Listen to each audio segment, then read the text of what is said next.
We are live across your airwaves here on the National Soccer Network, Inside the Game with Nate Wangler and Ryan Glinsky, episode 231. Exciting show coming up for you guys. Again, we rolled out all the guests that we were going to have this week coming into the week. Alexi Lalas, Fox Sports analyst, as well as a member of that 1994 U.S. World Cup team, the first squad that ever played a World Cup here at home that debuted in Detroit. And he's from the state of Michigan. We're talking to him coming up in 9:30. Again, Alexis Ayala coming up tomorrow. The JP Dellacamera is going to be another fun one on Thursday. Ryan, I know you've been putting that list together of your top World Cup moments, the 120 days leading up to the World Cup. Obviously, he's been a part of that. So two different people that have been a part of these games that have been in these moments. So a lot of fun conversations coming our way.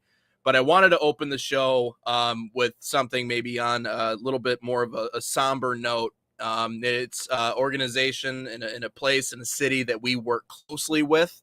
I guess to those of you who saw this yesterday, there was a shooting in Rhode Island, in Pawtucket, Rhode Island, at a high school hockey game. It was a senior day. Two have been pronounced dead. Three are now injured after the events that took place yesterday in Pawtucket, Rhode Island. And there's actually a statement that was released on what happened yesterday. So maybe we'll have a chance here to take a look at that. This coming from the Rhode Island, and I'm assuming this is the high school, the high school league, that they're playing in. So the RIIL is aware of the tragic shooting at the arena in Pawtucket. Thoughts with the victims, their families, and all those affected by this horrific event. We are actively working with our member schools and have been in contact with the governor's office, Rhode Island Department of Education, and other community leaders to provide aid and support during this extremely difficult time. The RIIL has made the decision to temporarily suspend all interscholastic games out of respect for the victims and reflect upon this senseless act of violence.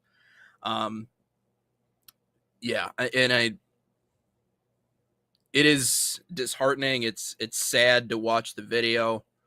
Obviously, it hits closer to home too here, Ryan, because we at the Premier Media Group have done a lot of work with high school hockey in Rhode Island, as well as the Peak Performance Prep Hockey League, and for something like this to happen, this is something that for those kids. It might take a little bit to get over something like this. I've never been in an environment where that's happened, and I'm very thankful, especially living in the country that I live in. You never know. It could happen to you, it could happen to anybody, but tragic nonetheless. Yeah, super sad, especially a family crime as well, because everyone thinks that families are supposed to stick together. Didn't happen this time around. Oops. Broke something. Didn't happen this time around. But yeah, it's super sad because we call the PPP the Rhode Island High School League and University of Rhode Island and the ACHA. We've done a football game, a playoff high school football game as well for Rhode Island, and we do a lot of work in that area. And they're really good people, really passionate, especially about hockey over there, and truly sad. And we hope we're wishing and giving our condolences to the family and anyone else affected. Yeah, and it's at that point, man, it's about the kids. That's why we're here. That's why we do this. And so, for them to have to go through something like that is really hard. So yeah, thoughts and prayers, and our hearts go out to everybody that's involved there. And obviously we hope we can get back to some semblance of normalcy here pretty soon and get back to what we do, which is bringing you all the hockey action there. And hopefully those kids can get back to what they love doing the most, which is playing hockey. So hearts out to those people in Rhode Island. But rolling in here to hour number one of our show, wanted to mention this part really quickly, the Winter Olympics, our little update right now, third in the medal count. They got 18.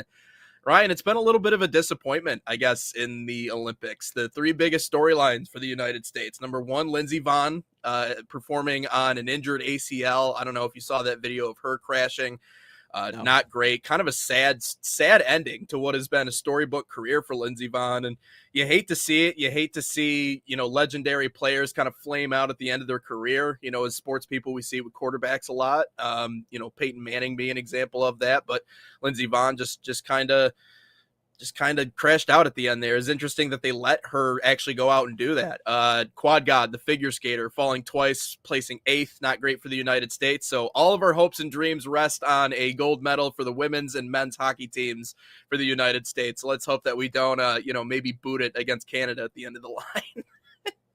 Yeah, I didn't even know how the U.S. women's hockey team's already in the gold medal. It feels like they played like 3 games, but I mean, Yeah. they beat Canada 5-0 the other day or a week ago or so. Hopefully, they can do it again. But I haven't been in tune to the Winter Olympics like at all. All I've watched is men's hockey. That's all I've seen. That's fair. I don't That's have fair. much interest in curling or figure skating. I just know Canada Me neither. cheats. That's all I know.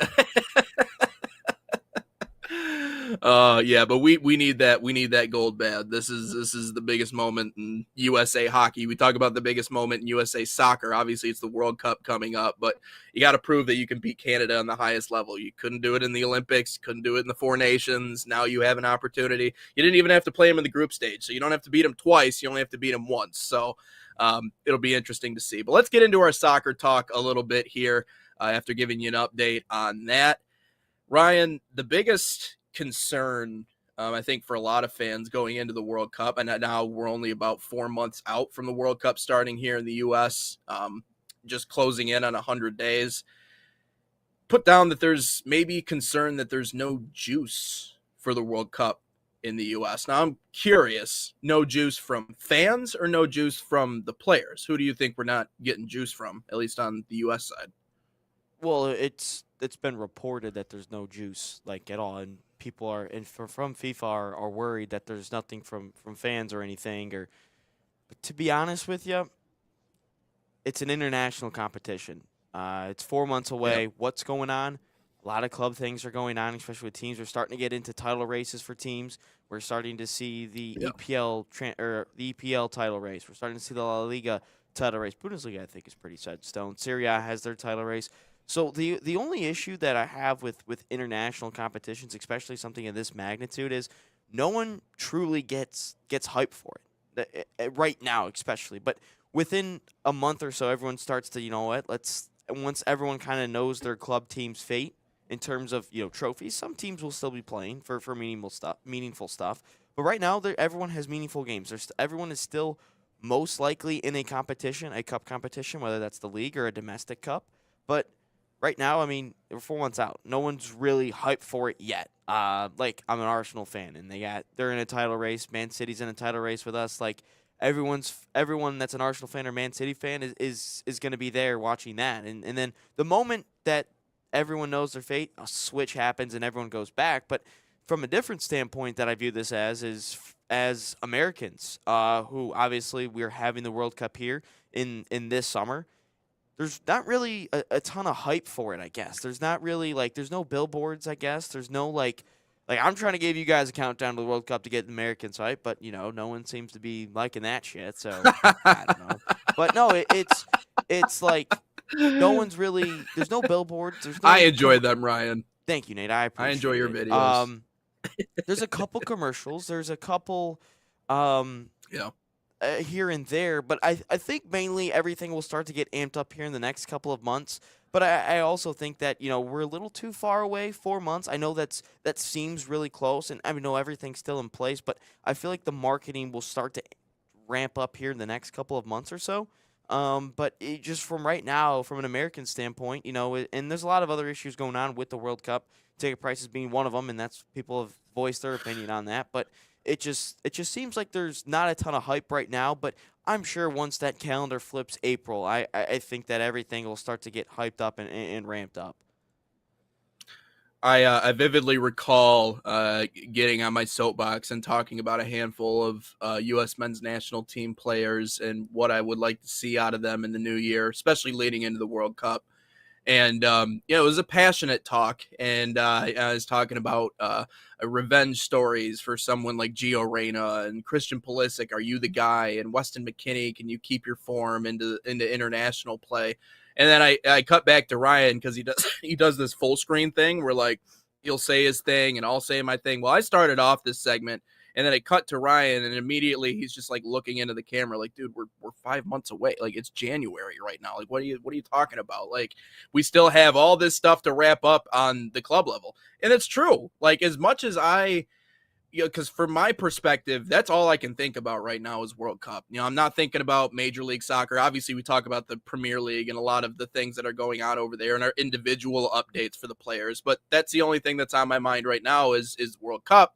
But that's now not how it works, especially for our top players that are playing in those top flight European leagues, as we've talked about, because they're getting into the most important part of their seasons, as you just explained. So from a player perspective, I can see where, yeah, there probably isn't a whole lot of juice. And that's what makes like these upcoming friendlies, I know we got Senegal coming up on the 28th.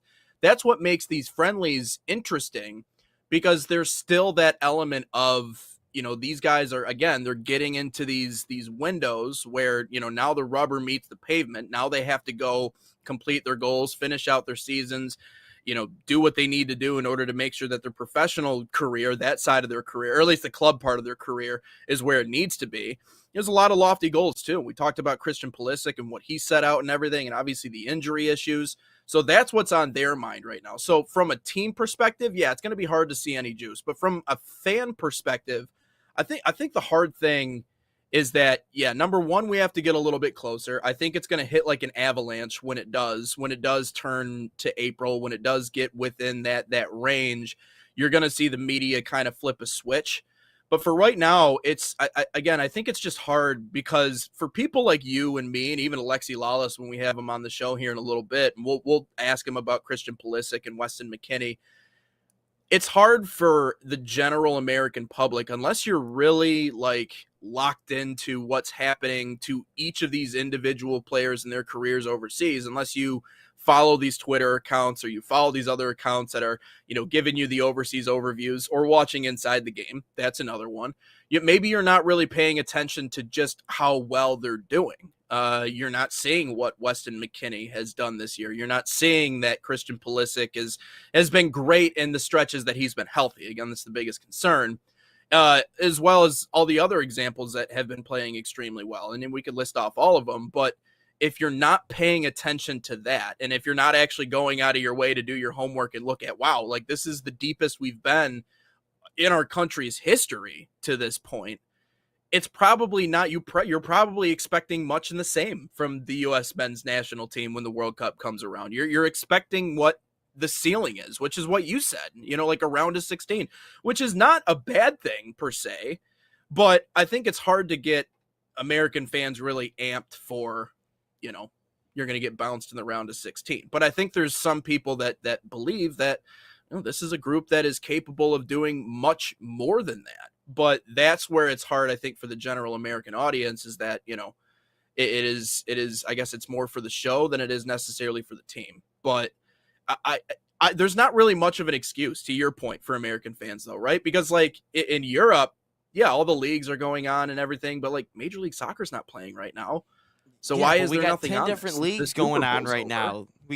That is true. We got That college is, yeah. basketball, we have the NBA, we have the NHL, the Olympics are going on right now. So it's Yeah. not like Europe where you just root Yeah. for a soccer team or a rugby team and that's it. Like there's a whole bunch of other different things that your attention to. Like if I'm being completely honest, my whole Yeah. attention is to the Michigan men's basketball team. Like that's really where all my attention is. And hockey too. Yeah, I mean, at least from my perspective, hockey. Like Pistons, sure they're cool to watch, but I'm not concerned for them quite yet until they get to the playoffs. And in the Red Wings, I'd like to see them get to the playoffs. But no, I think that to your point about the team just sucks. So like who really cares? But Right. but like Right. when South Africa had it in 2010, that team sucked, but the whole country was so hyped for it and got behind the team. Then Shamalala's goal or whatever his name is, I think Shamalalala was his name. Goal for South Africa, goal for all of Africa. Yeah. I mean, the whole nation got behind it, and that's why they were so sad when Luis Suarez does a handball and kicks Ghana out, basically. But no, it's I just think that there is in America we have so much stuff. Like and you even have all the entertainment that goes on too, like the Grammys, for an example, award shows, celebrity beef and all that stuff, like movies that come out, big movies. So there's so much stuff that comes out, and obviously all of your sports teams as well. So I think we just have too much stuff compared to a lot of other countries. Like it's unbelievable the amount of stuff that we have, and grateful to Yeah. have all this within our own country with all the Yeah. celebrities, music artists, like people move here to pursue those dreams. And I think though, if we're looking at it from a marketing standpoint, maybe Fox, that obviously has the rights. Maybe they're just focused on getting through the college basketball season and then going from there. I mean, because I know college basketball does a really good numbers on Fox. Even though I think they ruin some big time matchups in football and college basketball, but that's just my opinion. Like Michigan State should not be playing on a Friday night. They should be playing on a Saturday night. And every big Ohio State or Michigan game that's not Michigan versus Ohio State shouldn't always be played at noon. Just saying.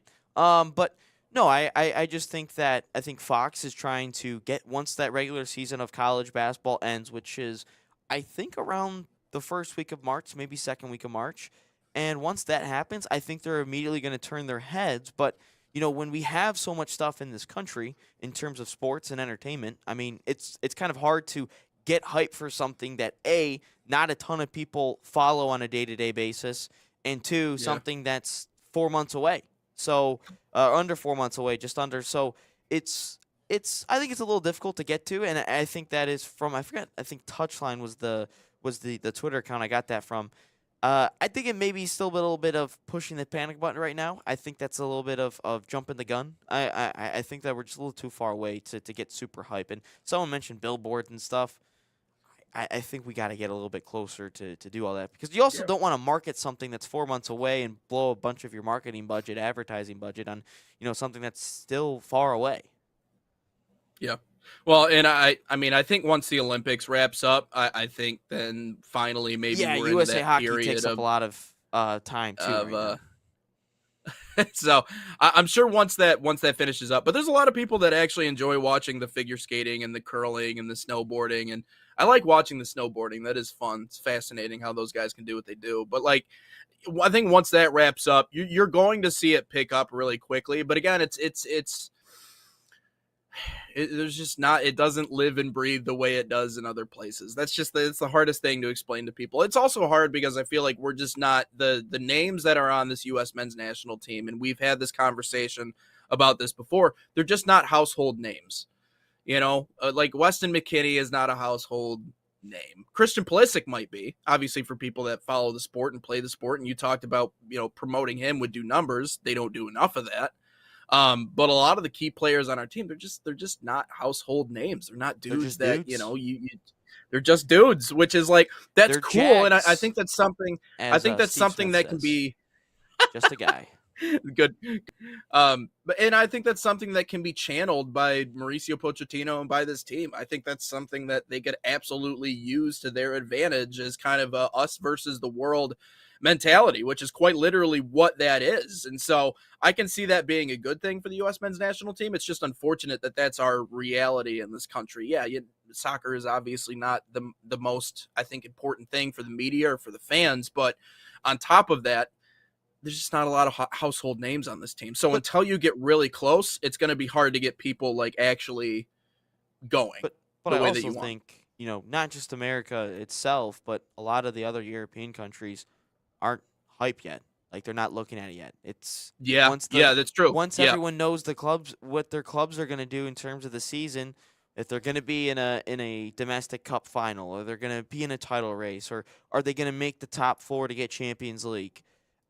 No one's hype yet because it's so far away. Like, notice how like no one really gets hyped for the Olympics or anything. Like, if we were having this conversation 2 months ago, nobody was talking about the Olympics at all. Mm-hmm. And then all of a sudden it randomly shows up, and I'm sitting there, I'm like, oh crap, the US men's hockey team plays today. Like, I didn't know about that. I didn't need it to be hype or anything. I just need to know when these games are playing, and then I'll start watching. Like, obviously, when it's soccer, that's a little bit different because of what I do for a morning and afternoon and sometimes evening. Like, I need to know about all this stuff. But for U.S. hockey in the Olympics, I ain't paying attention until the games start.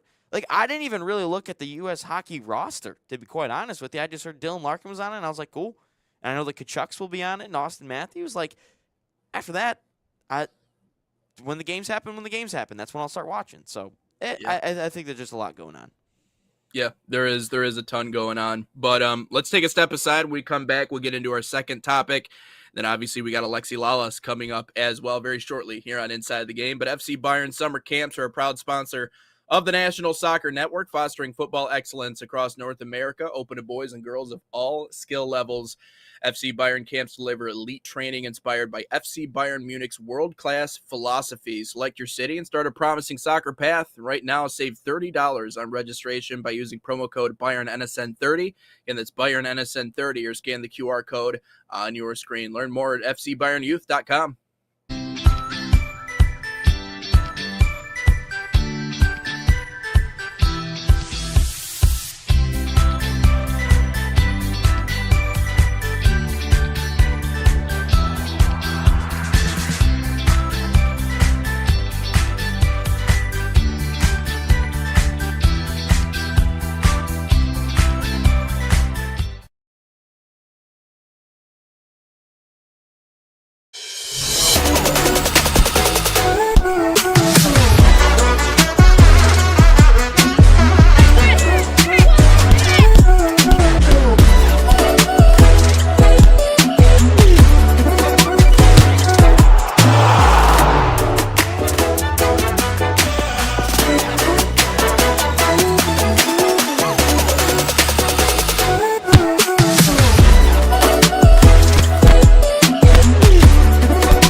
Clive and Inside the Game, episode 231 here on the National Soccer Network. Nate Wangler, Ryan Glinsky, and joining us now on the show, lead analyst and soccer commentator with Fox Sports, but more importantly, a member of that 1994 World Cup team, the first to ever play the World Cup here in the United States. We've already had him on the show once, but we're bringing him back on here today. That is Alexi Lalas joining us here on Inside the Game. Appreciate you stopping by. Oh, believe you might be muted. Either that or we have you muted on our side. We'll see if not muted over here. Not muted on your side. No. He says 1 second. All right, we'll put him on. I will say I do like his setup though. That's my favorite. But he's got the flag in the back. He's got the guitars. I know he's into music too. It's better than I got to get something going. This white curtain behind me. I gotta get something like he's got over there. But we'll get into. I just have a green screen. He's got a brick wall behind you. Yeah, it's a green screen though. That ain't nothing. Yeah. Well, that whole room is green, but we'll get him into the mix here momentarily. We were talking about the World Cup and the lead up to the World Cup. Obviously, the last time it was here in 1994, shortly after that Major League Soccer was introduced in the United States. And he talked about it a lot about the pride of coming back. Is he on? We got him now. I had his levels. Yeah, there we go. We'll bring him in now. Hello. Got him now. Yes. All righty. Yeah, we got you, Alexi. We got Welcome you. in. Jeez. All right. Well, God, you should have heard what I was saying. I mean, I was giving you pearls of wisdom here. This is only for you gentlemen would I get my ass out of bed this early and jump on a call. But you look wonderful. Yeah. I love the brick motif over here, and I know you're not in a shower, but it sure as hell looks like that's a shower curtain behind you. So you might want to work on that. Let's see what else. It's Shabalala, okay, from Okay. South Africa, okay. One of the great goals in World Cup history, not just because it was in the opening game of the World Cup down there in South Africa for South Africa, but just in general, which is a great goal. He smacked it in the upper 90s. So, yeah, I've been listening to the show and your lament as to the I guess the lack of excitement and coverage out there is valid and fair, but I also think that you guys correctly and fairly talked about the reality of the situation, and especially in the U.S. with all the different stuff that we have going on. You'll see plenty of stuff, but again, I can't remember who it was who said it, but correctly pointed out that you have a budget like anybody else, and you want to make sure you maximize it and get the most out of the money that you are going to spend for marketing and advertising. And so I think you'll see a whole lot more as we get closer and closer to the summer. I guess for you, when did it start to get real in '94? When did it start to really kind of hit home for you? Yeah, so again, perspective is in order, and so while we can scratch our heads a little bit about the lack of promotion, if you will, right now, it's still night and day relative to 1994. Yeah. Many people didn't even know the World Cup was coming, and certainly in that moment, kind of turned in, and it was a steady progression and an evolution even through the tournament. So, as the saying goes, you've come a long way, baby, and we certainly have. But still, this is still a World Cup that, for the most part, is being played in a country where soccer, as we know, isn't king, and there's a whole lot of other stuff that people, think about and care about in the moment. So there is still an element of spreading the gospel. There's still an element of introduction to a lot of people. I know you guys were talking about Fox, and we're really proud again to be able to bring the yet another World Cup to the United States. And I think the biggest difference is back in '94 we stopped the bus in terms of explaining stuff and what a World Cup, what a World Cup is, what offside is, all this stuff. We don't do that anymore, and I'm really excited about people coming back to our country or coming to our country for the first time, and then our own country realizing how far we have come, how educated we are. Don't let anybody tell you that America isn't a soccer nation and that we don't have a soccer culture. Yeah, it's different. Yes, it's unique, but it's incredibly robust and educated and discerning, as I always say, and it's important to be reminded of that, and I think this summer we will be reminded of that.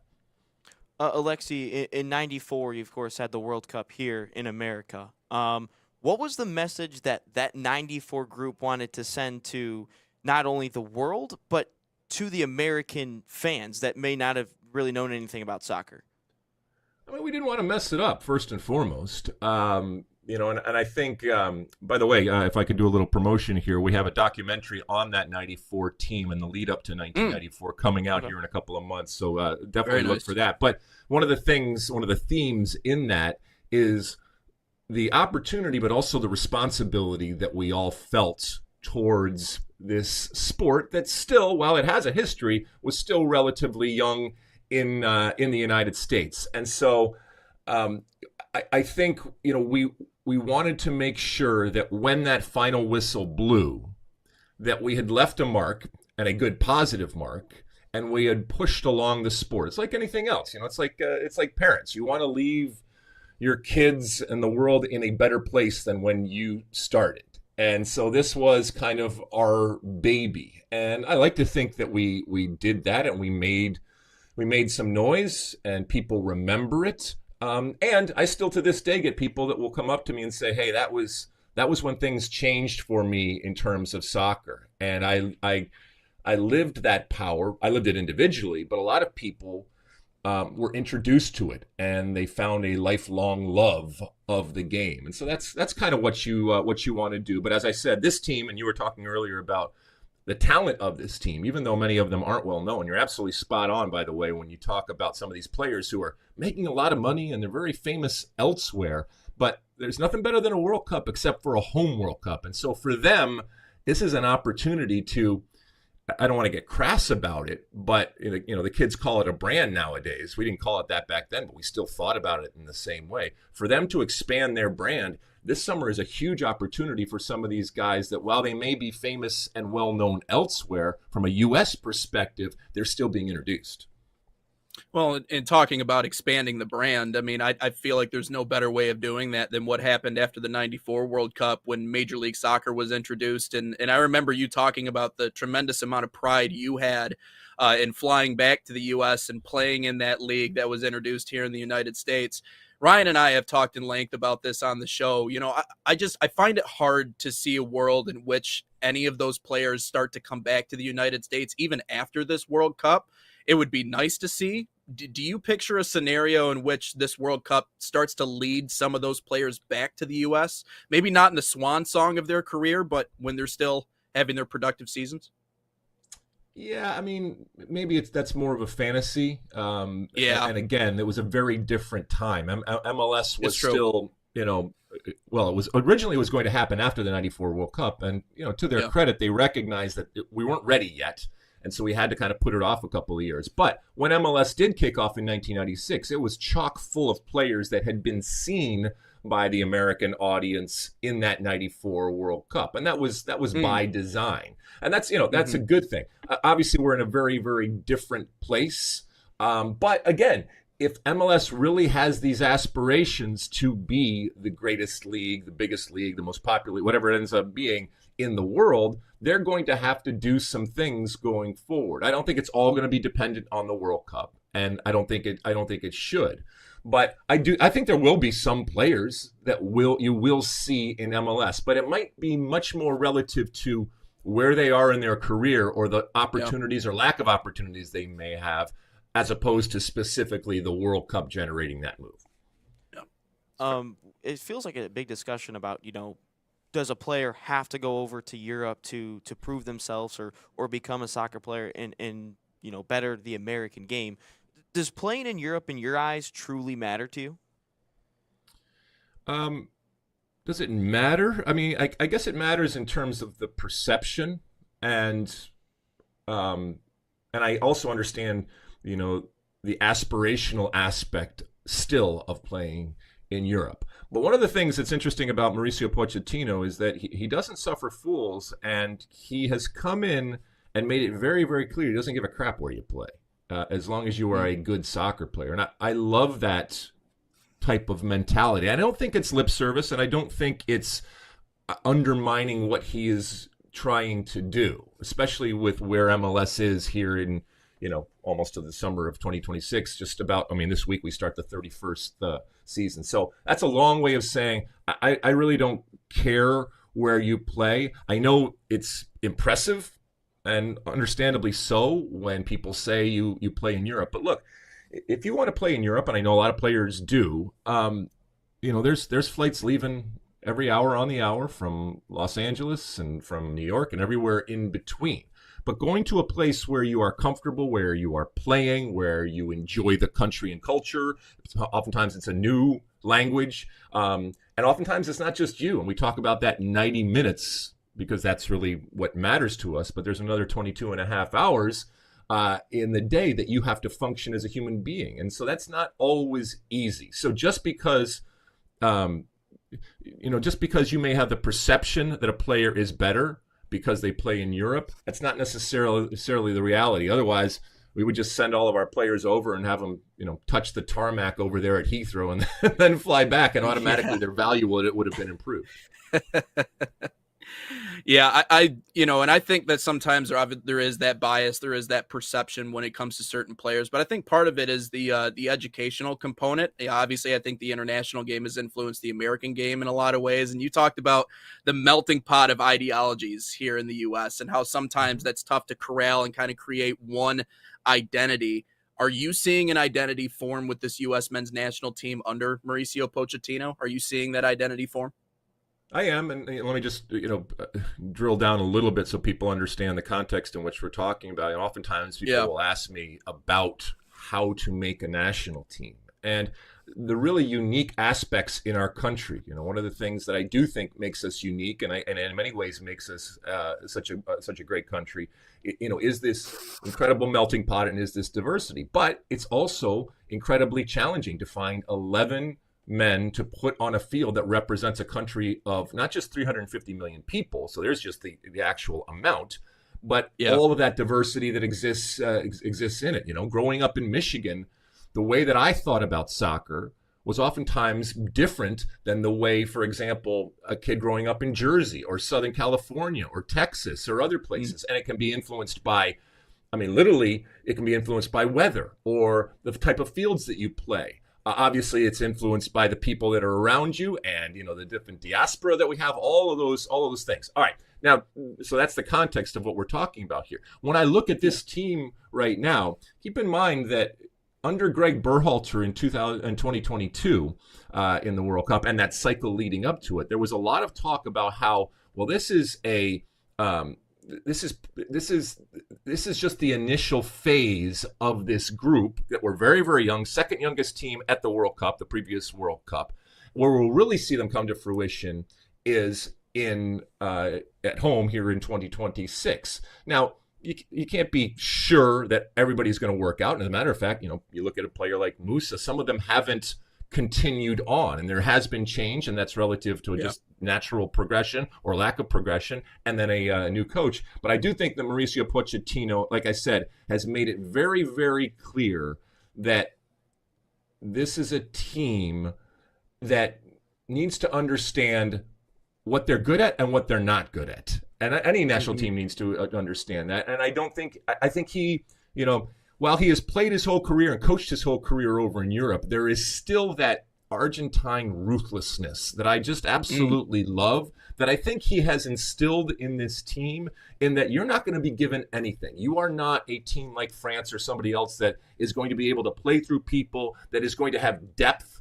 I mean, a whole other team basically that could compete with most national teams out there. And so you are going to have to find a way to combat that by working hard. And for some of these players that have been raised from a very young age with the idea that they're special, that can come as a little bit of a surprise. But I think what it really harkens back to is ultimately the mentality and the ideology that has kind of existed from the start when it comes to this men's team. And so I'm happy that he's not throwing the baby out with the bathwater. It doesn't mean we can't evolve, and it doesn't mean we can't do different things. But he's taking the best of what we've had before and maybe adding it to the talent that he has and this evolved type of way of playing that can be of quality. But we're not at the elite level yet, and so we need to combat that, like I said, with a physical nature, set pieces, all the usual kind of stuff. Do you think we've improved as a national team from the last cycle? From the last cycle, yeah, I do. I think we have, and I think obviously sometimes you go through traumatic, not that, you know, losing a coach is traumatic or anything like that, but big change. And, you know, there's a new sheriff in town and he comes in, especially the way that he came in. And, you know, I'll be honest with you, there were times under this Pochettino time that I was scratching my head, and I've come around the other side to at least give him the grace that there is a method to whatever madness I have seen over the last year and a half. But ultimately, let's be honest, he's going to be judged this summer, and nothing really matters until this summer. I know you and I and all of us will wring our hands, and we'll have angst and, you know, complaints and criticism with all the friendlies and all this kind of stuff. But really, until that whistle blows this summer, that's what he is going to be ultimately judged on. And I think he understands that, especially for a coach that didn't have to go through qualifying. I wanted to ask you about just a few specific players. Obviously, starting off with Christian Pulisic. I feel like we talk about him pretty much every day on this show. We had mentioned that the injury issues were becoming a bit of a concern. Obviously, the run of form he's had this year with AC Milan has been wonderful, but I think now the concern kind of becomes, will we have a fully healthy and productive Christian Pulisic when the World Cup comes around?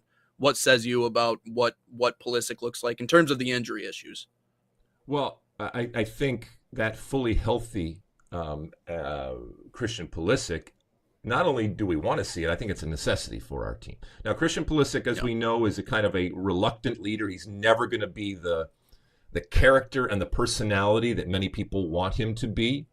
And I understand that when people, you know, are not critical, but again, there's a lament to why isn't he bigger, and why doesn't he impose himself? Because of the talent that he has. I do think that he's well on his way to becoming, arguably the best men's American soccer player ever to play the game.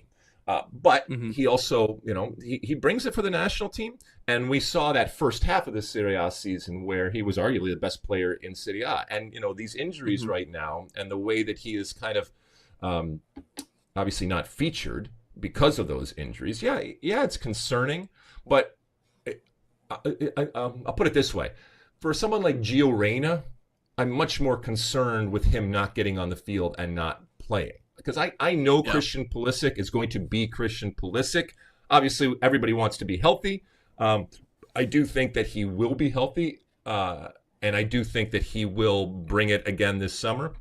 But him missing games right now, it's different than, like I said, a Gio Reyna or, for example, a Ricardo Pepi right now. I think, those guys really are risking their summer, and I'm not convinced that if and when they were to get back on the field, that they necessarily are going to bring it for the national team, as opposed to a Christian Pulisic. What are some realistic expectations for this U.S. men's national team in the World Cup? Like, what do you see as our ceiling?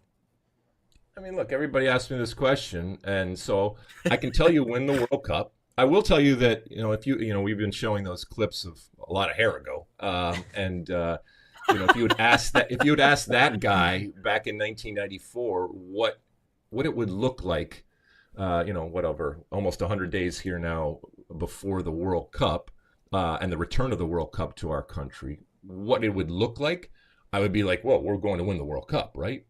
And we're not there, and so that's a little disappointing. But I've gotten over that because it's not always linear, and we all understand that progress. It takes twists and turns. Having said that, I do think that there is a magic that comes from a home World Cup. And I think that magic will be on display for this team. We got a group that we should win. Okay. And, I hesitate to call it easy. I was doing the draw from DC, and, we were coming on air, and I was thinking of different words to use. But, the reality is that this is an easy group when you compare it to other groups. Give me another group in the past that we have had at a World Cup that you would rather have. Now, I'm not saying that these guys can't screw it up. They absolutely can. But again, a group that you should win, a expanded World Cup, and therefore best third place teams, some of them are going to. So there's no excuse for not coming out of the group. But that's low expectations. I'm tired of these low expectations. Same here. All right, we should have much higher expectations. We've gone to World Cups. Men's World Cups. We've won groups at Men's World Cups. We've gone to the round 16. We're a hand away from going to a possible quarterfinal back in 2002. So ultimately, I want to see things that haven't been done before. How that manifests, I don't know, because it's not necessarily tied to winning and losing. Obviously, winning and losing is the most important thing. But, if you play a game in the round of 16 against a team that's a lot of people feel is better than you, and you lose in a shootout or something like that, I'm disappointed. And there's an element of failure in that, but it doesn't mean that the entire tournament was a failure. Having said that, obviously you get out of your group. Now you're in the round of 30, this new round of 32, in which if you win your group, you're going to play a team that you should beat. And I think the most difficult part for this team is to become the favorite for any team. Let's be honest, in any sport is we're really good at being the underdog. We're really good at, punching above our weight. But when we're the favorite, and if we were to win our group and then go into this round of 32, you're going to play a team where you are the favorite. In a knockout round, in a home World Cup, you take care of business. Now we're back to the round of 16, where we've kind of always been. And now you're up against a team that people say, well, they may be better than you and stuff like that. Right. Well, now you got to come up with a big moment, a magical moment. Yeah. And every team, doesn't matter who you are, you need a little bit of smiling from the soccer gods, and then, anything can happen. But I think anything less than a round of 16 performance, regardless of what the scores are, I think is going to be considered a failure. I'd agree. One of the things that I've loved about Mauricio Pochettino, and it's why he's kind of won me over, is he talked about how he fell in love with the movie Miracle on Ice. Apparently, Yeah. he watched it all the way through, and now he's a big fan of it. And obviously, the biggest theme in that movie, outside of just how inconceivable that entire tournament was, and that team winning gold, was just the overwhelming sense of pride wearing that USA on your chest. And I always thought that that's the biggest honor in sports. It'd be one thing to go out and win a major professional championship. It's a whole different thing to wear the USA or the crest or whatever it is. Just walk me through the emotions you had when you got to finally put that kit on and walk out and play, especially in a place like Michigan where you grew up. Yeah. I mean, yeah, obviously a full circle moment for me back in 1994, playing our first World Cup game and at home, obviously, and not just at home, but literally, like you said, 15 minutes down the road at the old Pontiac Silverdome. Rest in peace. And by the way, it was the first indoor World Cup game ever played. And when I say indoor, it's a little different than the indoor venues that we're going to see this summer. By the way, we have 4 indoor venues when it comes to Dallas, Houston, Atlanta, and Vancouver. And you could even say 4.5 with SoFi over there. But these are climate control types of things. I love the Silverdome, but it was like a hothouse in there. It was one of the hottest games I ever played. They put grass in there, and the humidity had nowhere to go because of the dome. But it was still indoor. Anyway, it was a wonderful moment to kind of look up, and I had gone to see, obviously, the Lions play there, concerts there at the Silverdome. Even, back then, the Pistons were playing there at different times. Yeah. So it was just, this iconic venue from my childhood. And to have that moment, to come and land in Detroit, and the train up at where we were, Oakland College, just all these different moments in my life. And then to walk out on that field, so from a personal perspective, obviously, it was incredibly impactful. You mentioned the pride that you feel. Look, the wins and losses, yes, they're important. But for me, I'm 55 going on 56 years old. And if Mauricio Pochettino were to turn around at one point and point up into the stands and say, hey, you got 20 minutes in you, even with my, knee replacement and all this kind of stuff, I would run down there and I would do that just for the opportunity to have one more moment to represent my country in that context. And it remains to this day one of the most proud, the proudest moments of my life, were when I'm sitting there or standing there on the field, and you put your hand over your heart and you sing that song and you look around, oftentimes in very hostile types of environments, and you represent what I feel is the greatest country in the world. As a matter of fact, we have a new podcast out. My friend David Mossy and I do a podcast called State of the Union, and we were talking yesterday about the dual national effect, which certainly we had back in our day, but this mercenary type of effect that has come into play, and guarding against that. Because, look, I understand that there's a lot of players that can play for multiple national teams that pick relative to where they think they have the best chance of playing. And I understand that, going to a World Cup, playing on a national team and all that kind of stuff. But at some point, it has to be more than that. At some point, you have to feel something for that country that you are representing. At least I think that that's important. I think that's one of the beautiful and the unique parts about international soccer, is that you are representing your country. I mean, we have debutantes in Cape Verde and Curacao and Uzbekistan.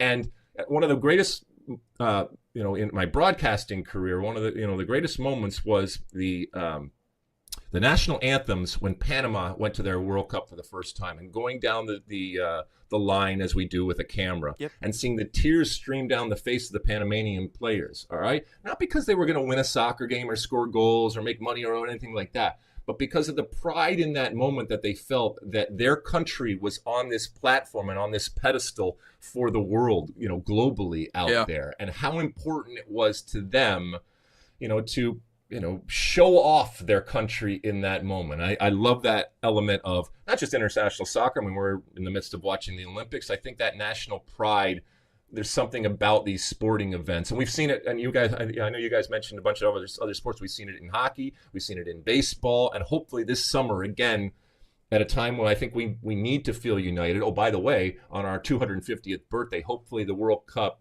is able to bring people together in a way that other things can't. And we celebrate not just the sport, not just this opportunity and responsibility of the World Cup, but we also celebrate what I feel is the greatest country in the world. Last one, Alexi. I bought Bruno Mars tickets a couple months ago, so I've been in a very concert mood. So I've asked and you got a couple guitars behind you. I've asked every guest that we've had on if you could go see a concert, see any band or artist, dead or alive, who would it be?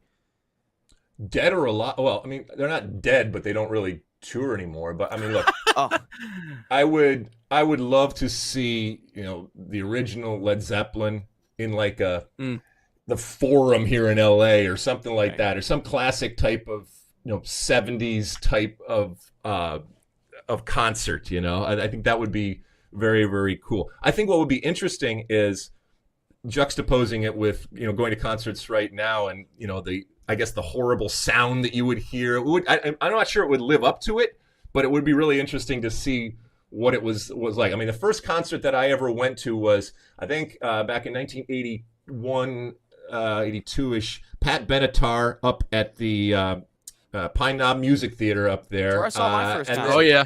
So, up there, that was very, very cool. And then, I went to concerts.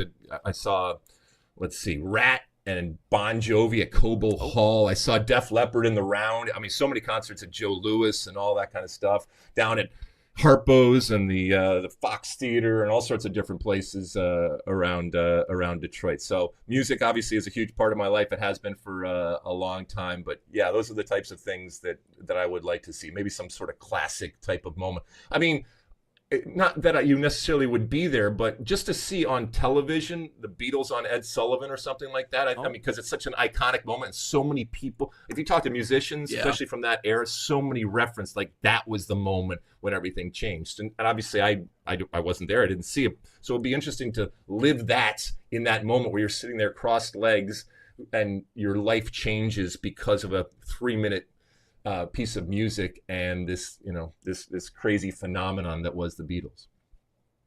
Yeah, and nothing compares to seeing it live, I'm sure. Alexi, we appreciate you stopping by as always. I know your second time on the show here. I'm always amazed by your willingness to go on podcasts and different things and talk to different people. I do think it's cool, your willingness, your openness to teach people about the game and to just kind of open eyes, because you don't always see that from people, especially in the mainstream media in a place like Fox Sports, so we really appreciate you stopping by and talking to us. Well, as I tell you each and every time, and it bears repeating, it takes a village, right? And this is a village, and whether it's you or anybody else out there, what you are doing is important. Okay, as big, little, anywhere in between, this is all about, like I said, spreading the gospel. And so I have a tremendous amount of time and respect for people like you that do it. At times we agree, at times we disagree. That that's okay. We all love the game. I think we all love this country and want to see it succeed. And we want to see this summer a really wonderful moment that many, many years from now, when I'm long gone and you guys are around, you and your generation will be able to say, man, do you remember the summer of 2026? That was awesome. So we got ourselves, like I said, a great opportunity, but also a wonderful responsibility, because this is happening on our watch. And I hope that when all is said and done and that final whistle blows, not just for the U.S. team, but for soccer in general, that we've pushed it along. We understand it's not going to change overnight. And the circus will leave town, but what's that legacy that it leaves? And the work that we do right now, and the positive energy, I guess, that we put into this summer can go a long way in terms of establishing that legacy, as guys like you can, for the stuff that you are doing each and every day. Thank you, Alexi. Appreciate you as always. That's Alexi Lalas here on Inside the Game. Have a great day. We actually great interview as always, man. Come in from that. Wing Hero says, y'all ain't beating Australia. Pray hard Turkey is the eventual winner of the playoff. Come on, man. We're going to take care of Australia. Don't you worry. We're winning it all. I've met a lot of Australian people in my life. Actually, a couple of them in minor league ball, they used to call me an orangutan because I have red hair, which seems like borderline. Like, I feel like you can't really do that, but they did anyways. But yeah, they don't like they think they're gonna smash us. They think it's easy money on their end. But Yeah. a big thanks to Alexi Lalas for dropping by the show again, second time here on Inside the Game, chatting with us. And again, I like I said, I love his willingness to talk to different people and to go on different shows and do different things. And he mentioned spreading the gospel, and that's pretty much what it is. And I think the nice thing is he has accepted the responsibility of what those original players, we talk about the 90s and even, even into the 2000s, if you're not playing anymore, he has kind of taken that on his shoulders to be like, him alongside Taylor Twellman and a lot of the other top end U.S. men's national team players that are doing stuff like that now to really spread the game. And so I think that's awesome. And I think it's cool to have an experience to talk to him like that, and just jealous. I don't know, jealous that he got to wear the USA on his chest, because I really do think that'd be the coolest thing to do. I hope. Yeah. At least. Yeah. At least. Let's take a step aside. We still got a little bit more soccer talk. I wanted to fit in the Chelsea and Wrexham story, and then we can get into our all sports content as well. But we'll step aside here on episode 231 of Inside the Game. Experience the thrill of the game like never before with NSN's Game Rewind. Dive into full match commentaries enhanced with cutting-edge dynamic graphics, letting you relive the highs and lows of your favorite matches in astonishing detail. Whether it's a championship win or a legendary play, NSN Game Rewind bridges the past and future with a broadcast experience designed to captivate. Call 586-304-4405 and start watching today.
Back live across your airwaves here on Inside the Game, episode 231. Nate Wangler and Ryan Glinsky. That was a really good interview with Alexi Lalas. Sorry, I can't get over that. I love talking to him, man. He's an open book, and he just keeps going. But let's get into the rest of our soccer conversation here before we dive into all sports. Wrexham to host Chelsea in the FA Cup. Man, this story just keeps getting better. I saw the reaction video yesterday, and it's just what an unbelievable opportunity for that team, for that city, for that town. And I remember last year there was a school not too far away from where I am here, Aquinas College, that had the opportunity to host Central Michigan in basketball, because apparently there was a tournament going on. But for an NAIA program to be able to host an NCAA Division I, it was like that was freaking cool. And the students showed up. The pep band was there. Mind you, they lost by 24. And Aquinas is probably not the best NAIA program in the world. But just to be able to say, hey, a Division I program came here to play at our gym. It's one thing to have a tune-up game at their place. It's a whole other thing if they bring their guys here. That means a lot. That means a lot to a program like that to be on that level. But obviously for Wrexham, it's a different story because they've been climbing to this point, and it's been over a stretch of time. And now finally they get to host a historical side in Chelsea at Wrexham. Just what an unbelievable opportunity for that community. And we talked yesterday about, you're comparing the European fans to the American fans in terms of passion and, how much they buy into it and just how much more it means. It's going to mean a lot. It's going to mean a lot to this community. It's going to mean a lot to this team, in this this club. It's going to mean the world to them. And yeah, you talk about going crazy and going all in on it. this is the moment for Wrexham. This story just continues to just interweave and interject itself into the heart of sports. And outside of Indiana, I think Wrexham is the second best story in sports right now. Now obviously Second Indiana, best? they already won the championship. What's number one? Well, sorry, is the best. Not second best, is the best. I'd say Indiana and Wrexham are like the top two, in my opinion. Wrexham was like, I wasn't saying their climb is I wasn't saying Indiana way over better Wrexham. than at Indiana. Yeah. Oh yeah. They were already in a Big Ten. They were in a non-league before that. Picked up a bunch of 24, 25-year-olds. It's exactly that too. It's the magic of the cup.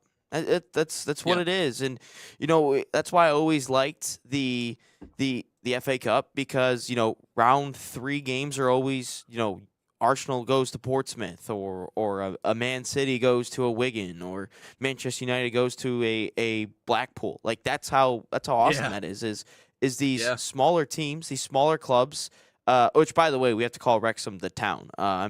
We made a video a couple weeks ago, or like a month ago, about it, the rise, and they said to call it the town. So we have to call it the town. We can't say city. That's or anything. Sick. It's the town. I like that. All right.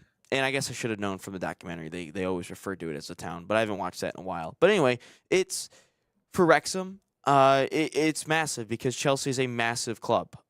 Bigger than Arsenal? No. Sorry about that, Chelsea fans. But no, it's and seeing Ryan Reynolds with Hugh Jackman together, which I had to take a double take about who that was. It was a great reaction, but for Wrexham, that's massive to have a club like that. And they always talked about, I've heard a couple podcasts say, is the Big Six, is the Premier League ruining soccer or ruining football rather?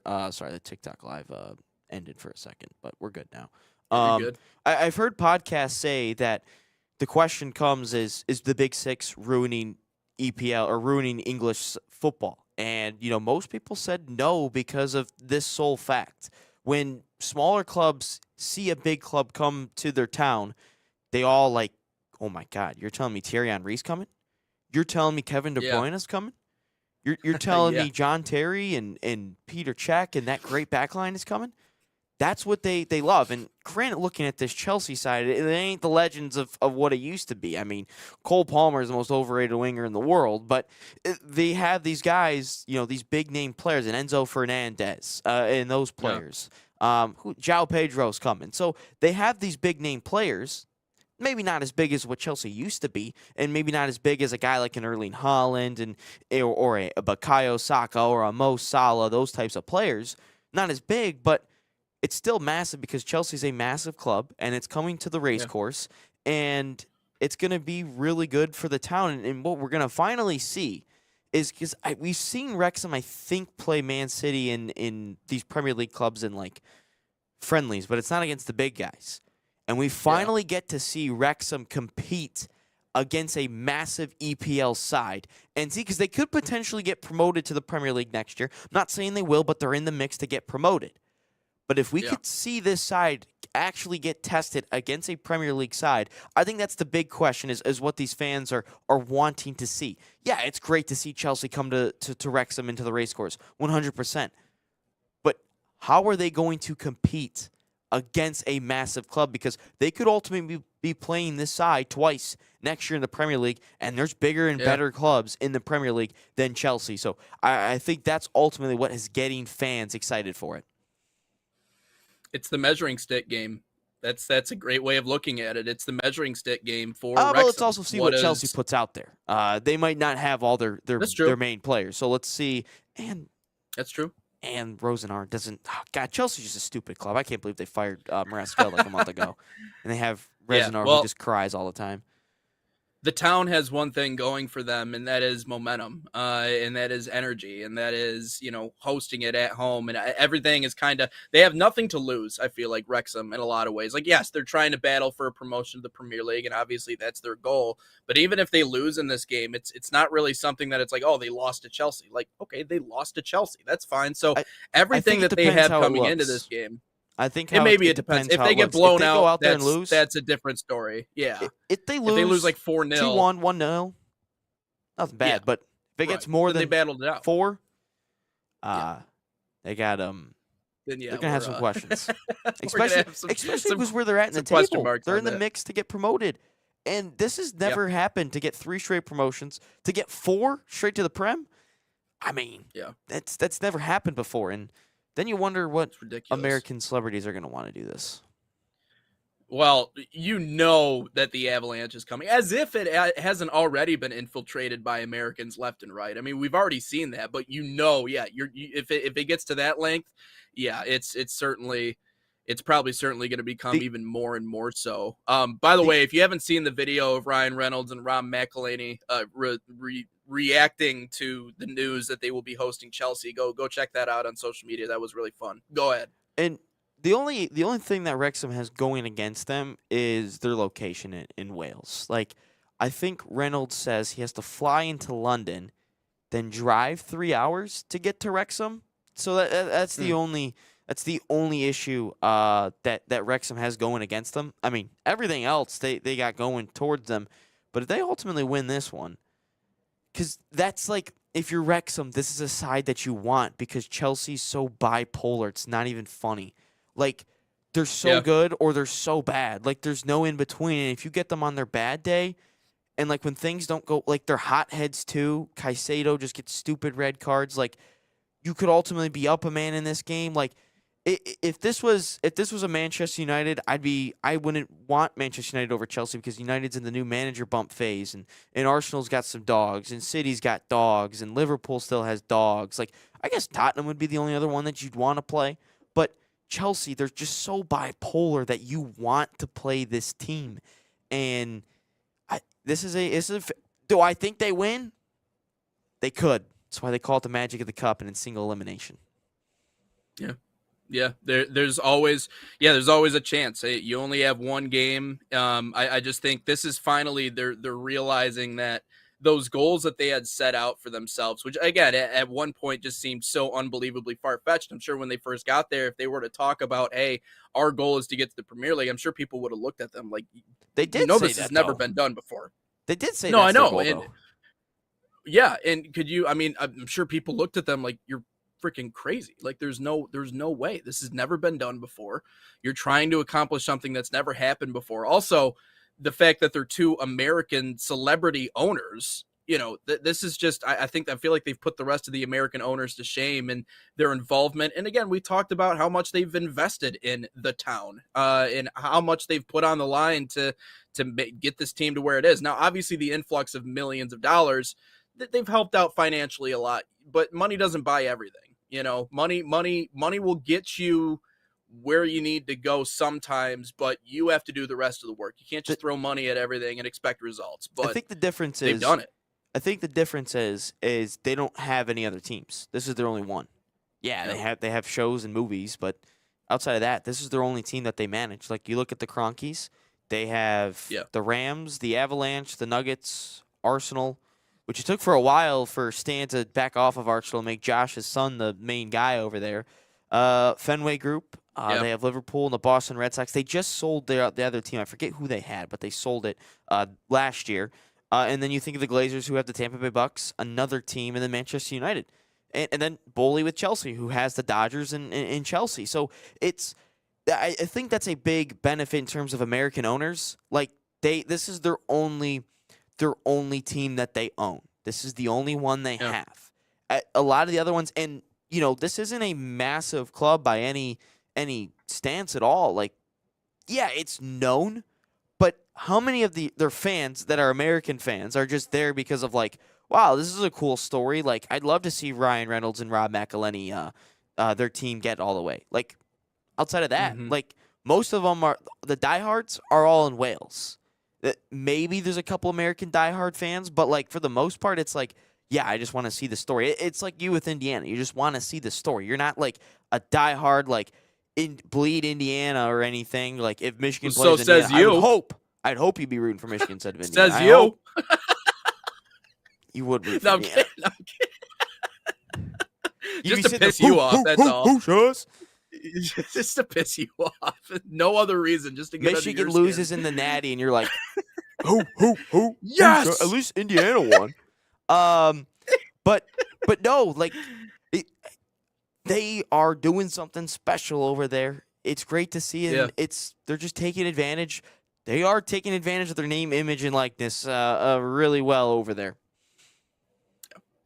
Yep, and they're certainly putting it out there with the docuseries and growing that here in the U.S. too. So, but we'll get into our all sports content on the other side. First, we wanted to talk to you about Barca Academy, proud sponsor of the National Soccer Network and the official academy of FC Barcelona in the United States, designed for boys and girls ages 6 to 18.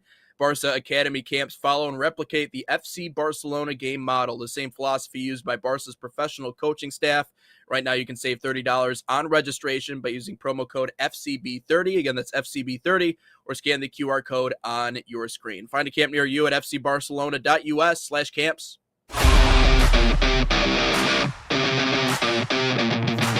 In Barca camp, I see my son grown on and off of the field.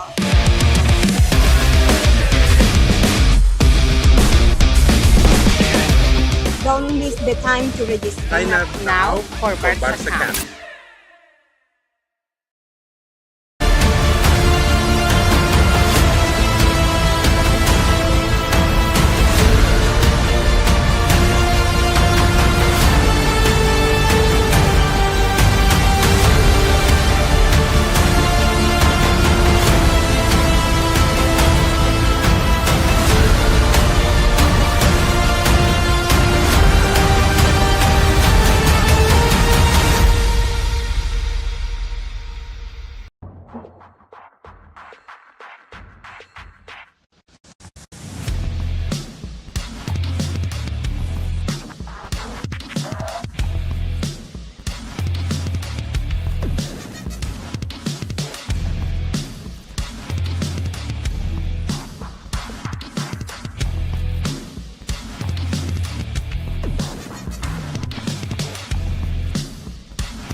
Back live, Sports Nation TV, Inside the Game, rolling into hour number 2. All sports content.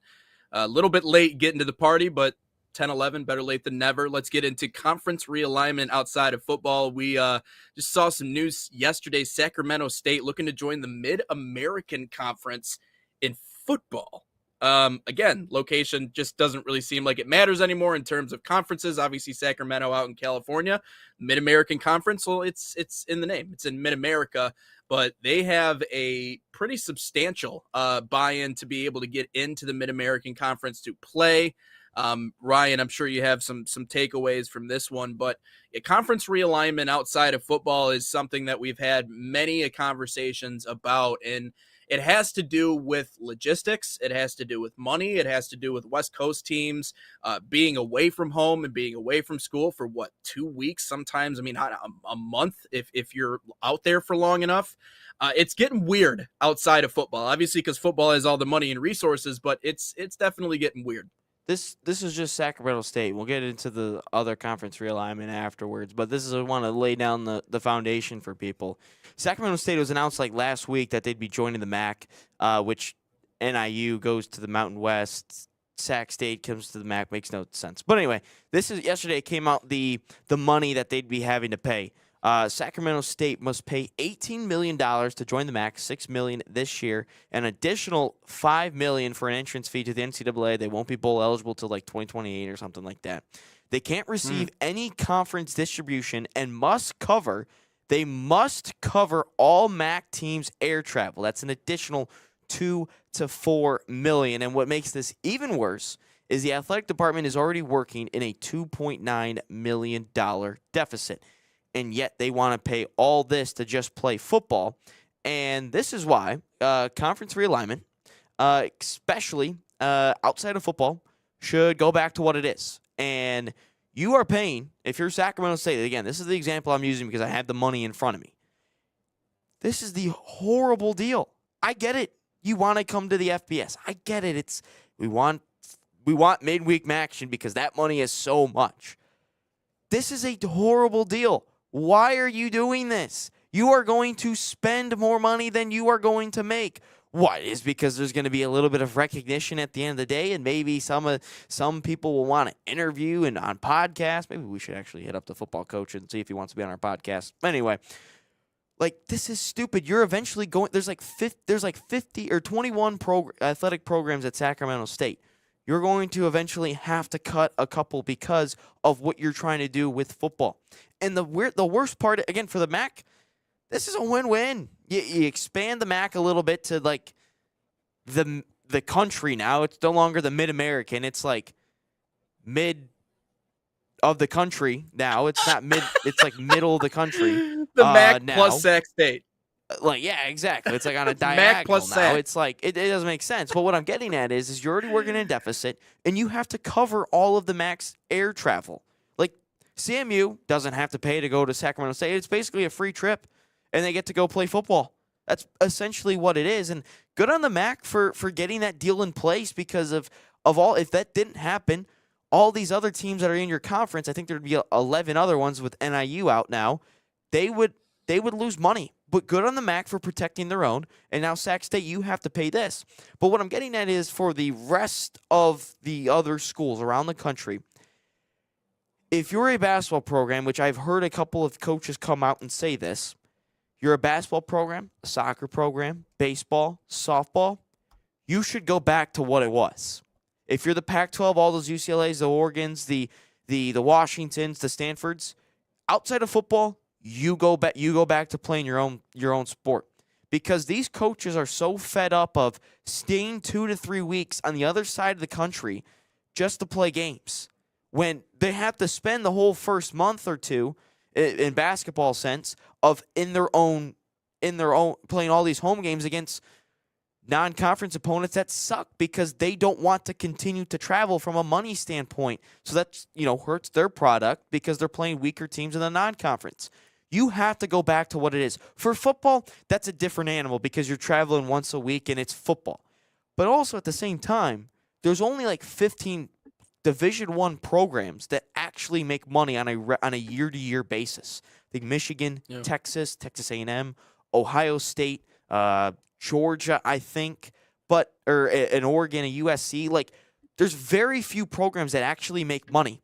And you are just, the NCAA, again, it's all the networks, but the NCAA is just continuing to stretch all these college athletic programs thin, where at some point, these college athletic programs are going to have to start cutting soccer, a field hockey, a lacrosse. You're going to have to start cutting this stuff to get the costs because you're losing so much money by just having conference realignment and traveling all over the place for football and basketball. It's got to stop. Yeah, I mean, Ryan, every single school in the MAC is losing money. Like, I don't think there's a single school in the Mid-American Conference that turned a profit. Yeah, sure. I mean, I think it's Florida State's the latest $430 million in debt. Yeah, I think the latest study was like 20 out of 350 Division I schools are turning a profit on athletics. And it's even if you go to the lower levels, if you go to D2, D3, NA, I mean, it gets so much worse with every level that you go down. And I mean, I've seen it personally at my level too. I mean, now I think it's 3 different schools have closed their doors in the last couple of years. And a lot of that due to the extreme amount of money that they were spending on athletics, and you can't get enough athletes in your school to be able to replenish that model. Now, again, those are small schools. It's not talking about Sacramento State, obviously a different story with the level that they're at. They're doing it, number one, I think, because of the money, because what they can get from you were talking about the Maction, the weekday Maction, and some of the TV deals, the other things that, I mean, I know it doesn't, but there are other opportunities, financial opportunities that come with being Division I. And, I guess the truth is that, operating at a deficit, while it can be seen as, this is a bad financial decision, if you're already operating at a deficit, sometimes being in debt isn't a terrible thing. It just means that people owe you or you owe people. So you constantly, what am I trying to say here? What I'm trying to string this point together. But anyways, I don't necessarily think it's the money thing that makes it ridiculous. I just think because if the athletic department is like, to make an analogy, it is the front porch for the house, right? The university is the house, but the athletics department is the front porch. And the most important thing on that front porch is the football program. How you do in football decides everything else in terms of how That's your the school master bedroom. operates or the opportunities. It is the master bedroom of, you're right, of the athletic department. And so I think for Sac State, if they're trying to get to that level, they see football as an opportunity to kind of introduce themselves to that level. We've seen that strategy with a lot of different programs before. The only thing that's weird to me, and it has to do with the second part of your conversation, is that the location and the logistics of all of this. I know that there's the amount of money that's flying around in football compared to the other sports in the United States. Again, we talked about football being the master bedroom. It isn't comparable to any of the other sports. And that's why you're seeing certain universities whack this program or whack that program if they can. But again, because of Title IX, that makes things even more confusing. But from a logistics perspective outside of football, okay, so moving away from the football conversation, it is a nightmare. And it's been a nightmare since these conferences were realigned.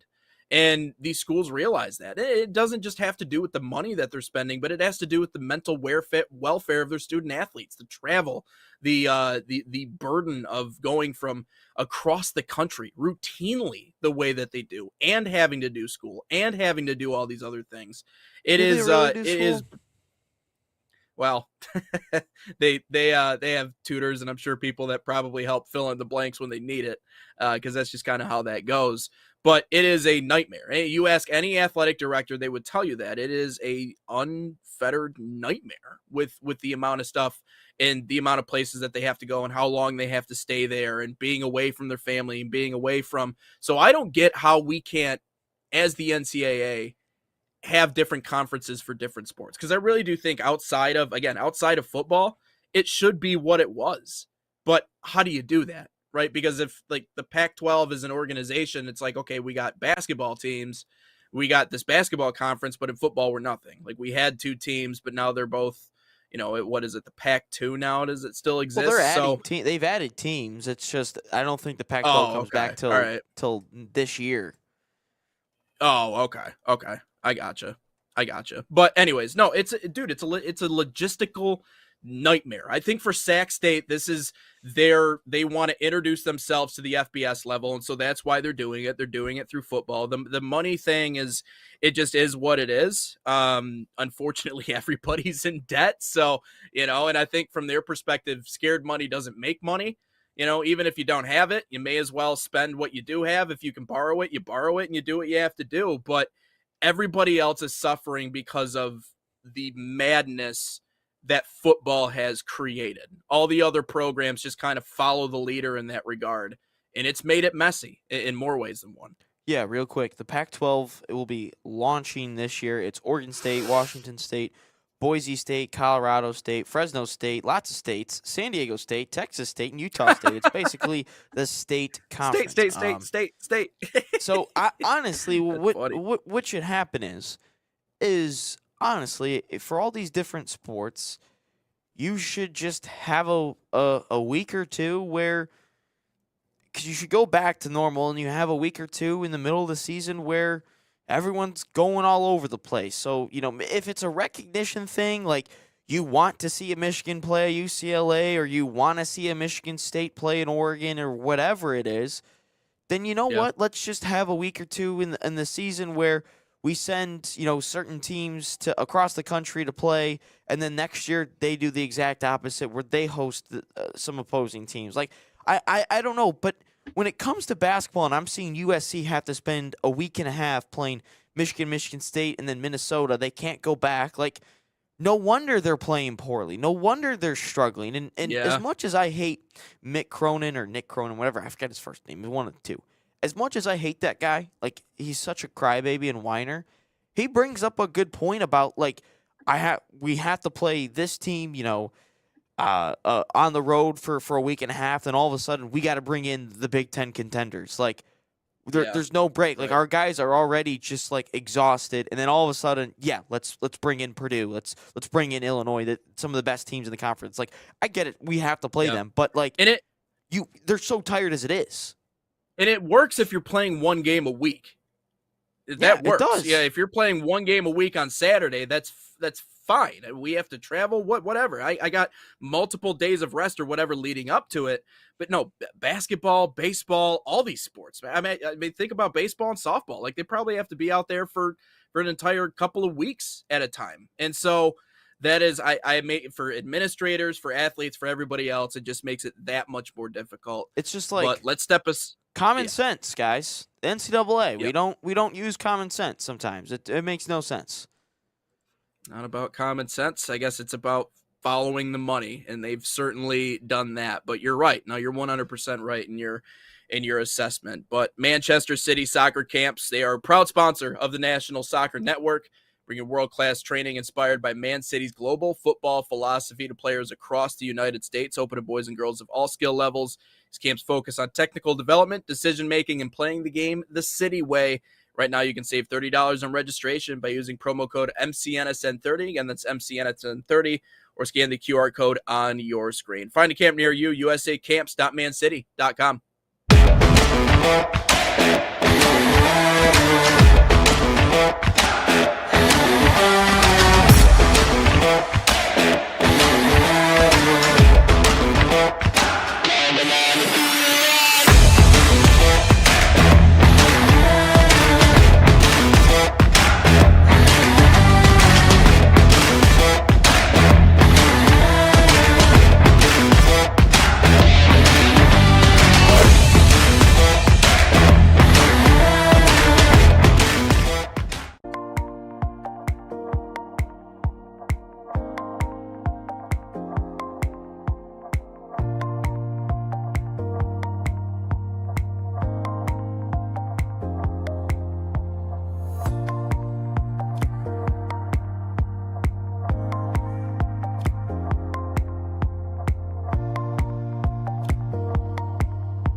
Back in on the National Soccer Network, Inside the Game, episode 231. Getting ready to head into our last half hour here. Oh, hell yeah. On number 231. Oh boy. Bukayo Saka, new 5-year contract extension. Let's go. Let's go. Wow. Okay. Fabrizio Romano tweets about that. All There we right. go. Now score some more All goals, right. Bukayo. All right. I love how you break news. That was a great way of doing it. Just scream. Yeah. Yes. Yeah, that was great. That's awesome. But now go score more goals, Bukayo. coming up. Got like 4 on the year. Yeah. Did you see the Lamine Yamal biff the PK yesterday?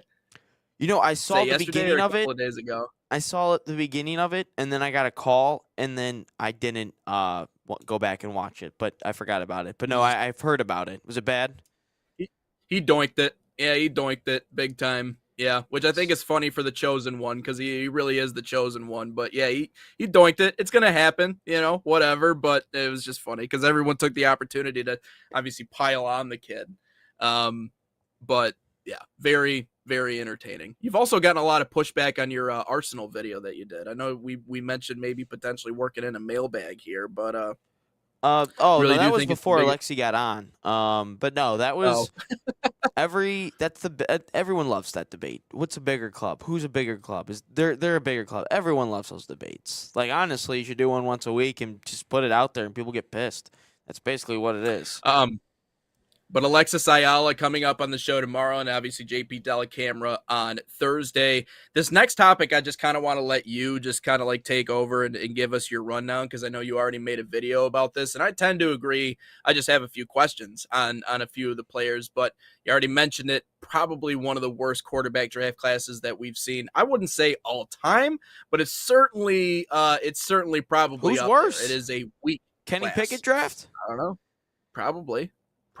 You could Or are probably you just go saying this there. because Mendoza's in the draft and that's your chosen one right there? Maybe Fernando's my guy. I don't know. Or maybe he just but tell sucks. us a little bit more. The quarterback, it's horrible. It's bad because the photo that I showed, which obviously is wrong because Trinidad's on it, and Trinidad obviously decided, let me just skip so I can play like a 6th year in college because, why not? So the picture is, so let me go down the list here, then you can ask me questions later. Fernando Mendoza, Right. who should go number 1. People got mad at me for saying he's likely the number 1 overall pick. Look, it hasn't happened yet. We haven't had any combines.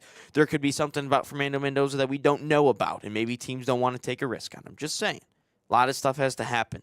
Mendoza, I think he'll go number 1.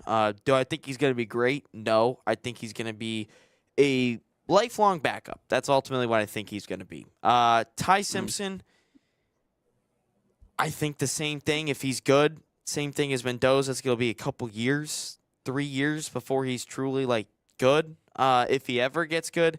Nussmeier's just trash. People are saying, he's hurt and, he's going to be a sneaky pick later on down the line. I don't think so. I think Nussmeier's just trash. Carson Beck's trash. Drew Aller's trash. And Cade Klubnik's just trash. They're all trash. So, I don't really need to go in depth on those players. They're just not good quarterbacks. Yeah. Mendoza and Ty Simpson. Dante Moore, I would be a little bit more inclined to say this isn't the worst quarterback draft class of all time if Dante Moore was in it. But obviously, he gets $4 million, $6 million, I think, to stay for his senior year. So, I just think it's an overall horrible draft class. And I think if we compare it, because Kenny Pickett was a starter for a little bit. He wasn't great, but Malik Willis was in that one, and he's going to be a lifelong backup. Maybe he actually gets a stint because of how bad this draft class is. Maybe a team goes and trades for. If I'm the Jets, I go and trade for Malik Willis, if I'm being completely honest with you. That's what I would do. Yeah.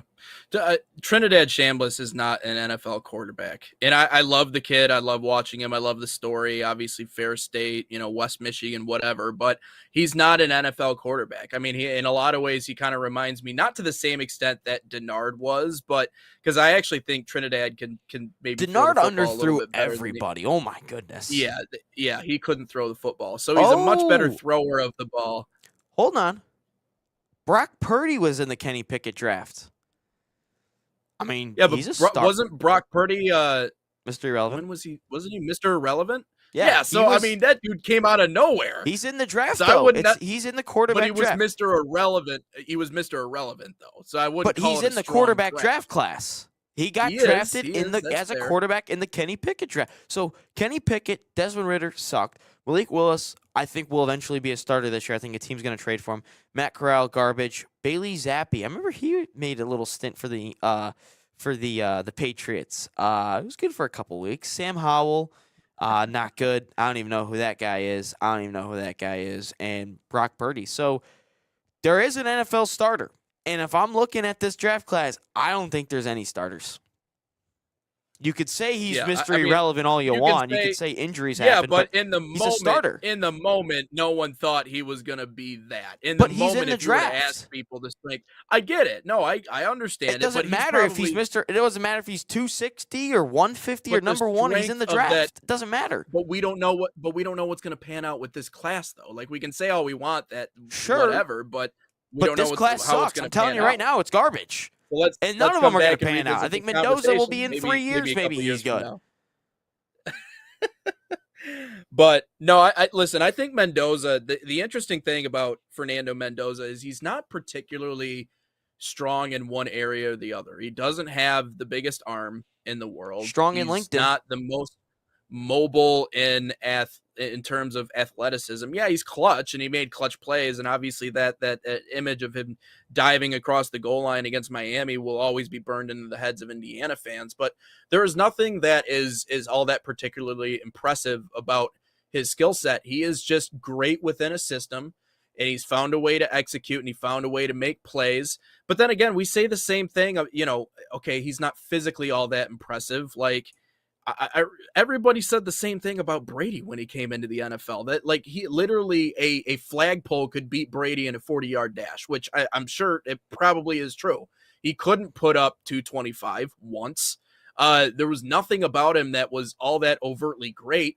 He was just analytical in the way that he saw the field and analytical in the way that he played. And I think when you watched someone like Fernando Mendoza, like, yeah, he had a lot of weapons around him, but I think he is that way. And I think he's so level-headed. And that's something that NFL scouts really do look at, because the emotional quarterbacks, you think of like the Mayfields of the world and the Manziels of the world, you know, the minute that you get through to them, it's game over. It's like they collapse in on themselves. Fernando Mendoza took one of the hardest hits I've ever seen in my life during that championship game.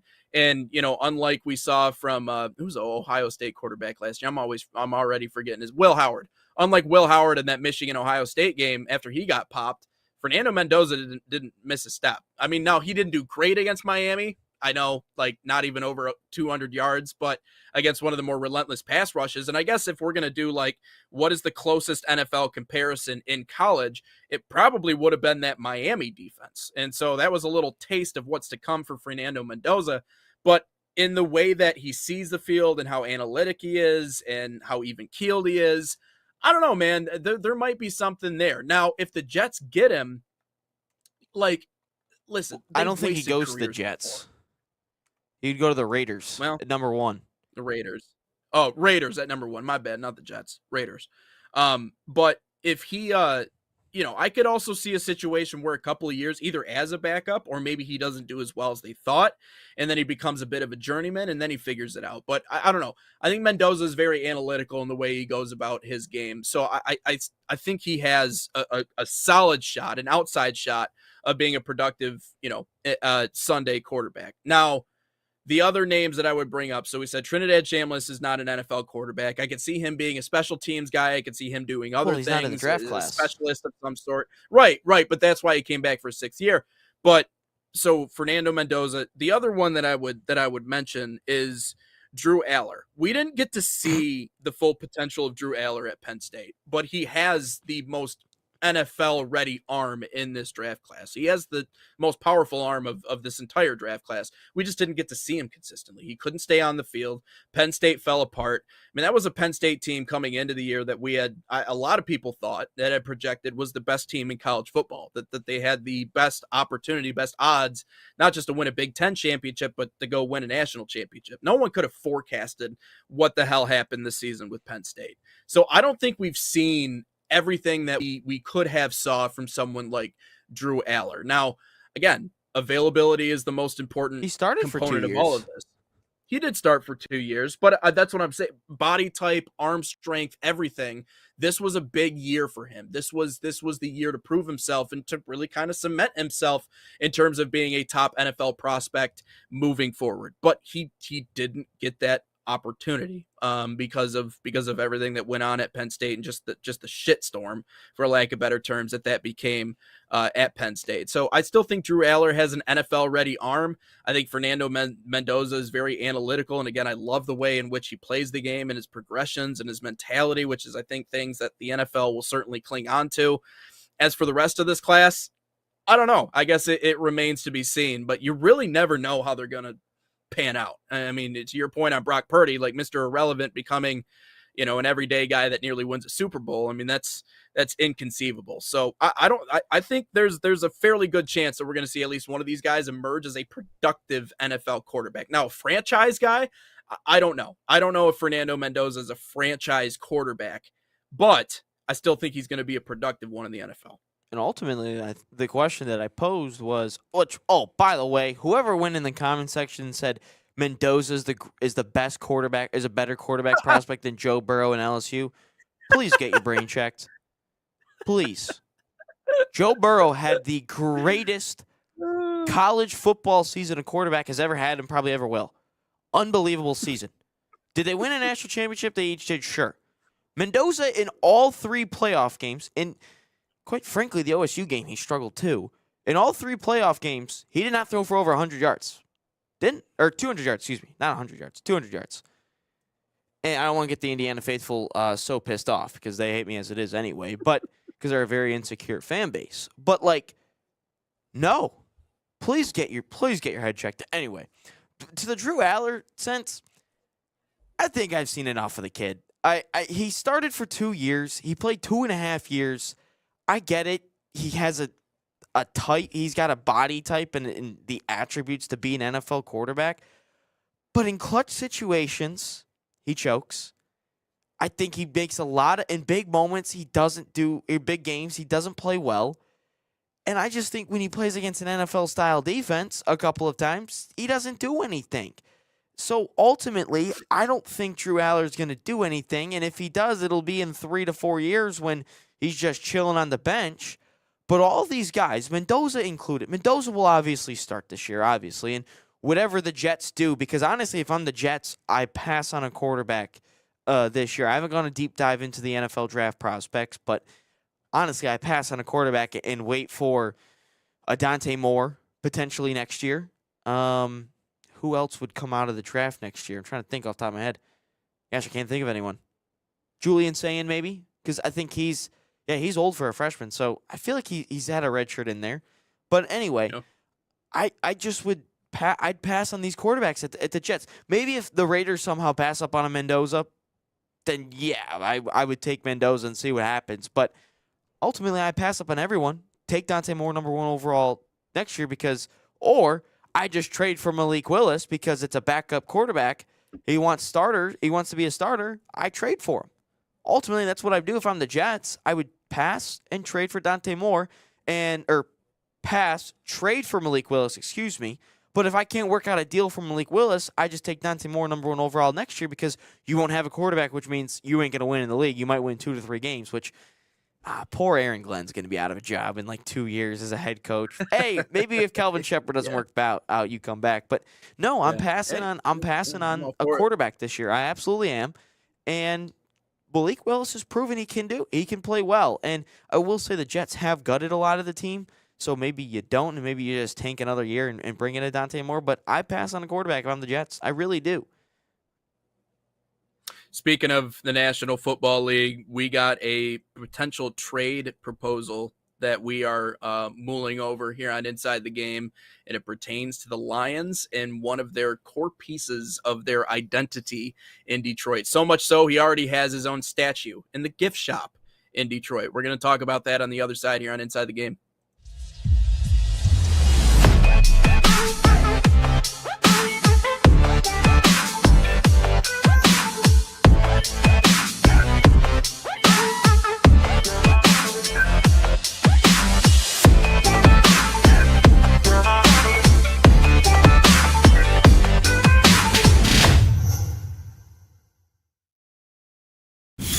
Experience the thrill of the game like never before with NSN's Game Rewind. Dive into full match commentaries enhanced with cutting-edge dynamic graphics, letting you relive the highs and lows of your favorite matches in astonishing detail. Whether it's a championship win or a legendary play, NSN Game Rewind bridges the past and future with a broadcast experience designed to captivate. Call 586-304-4405 and start watching today.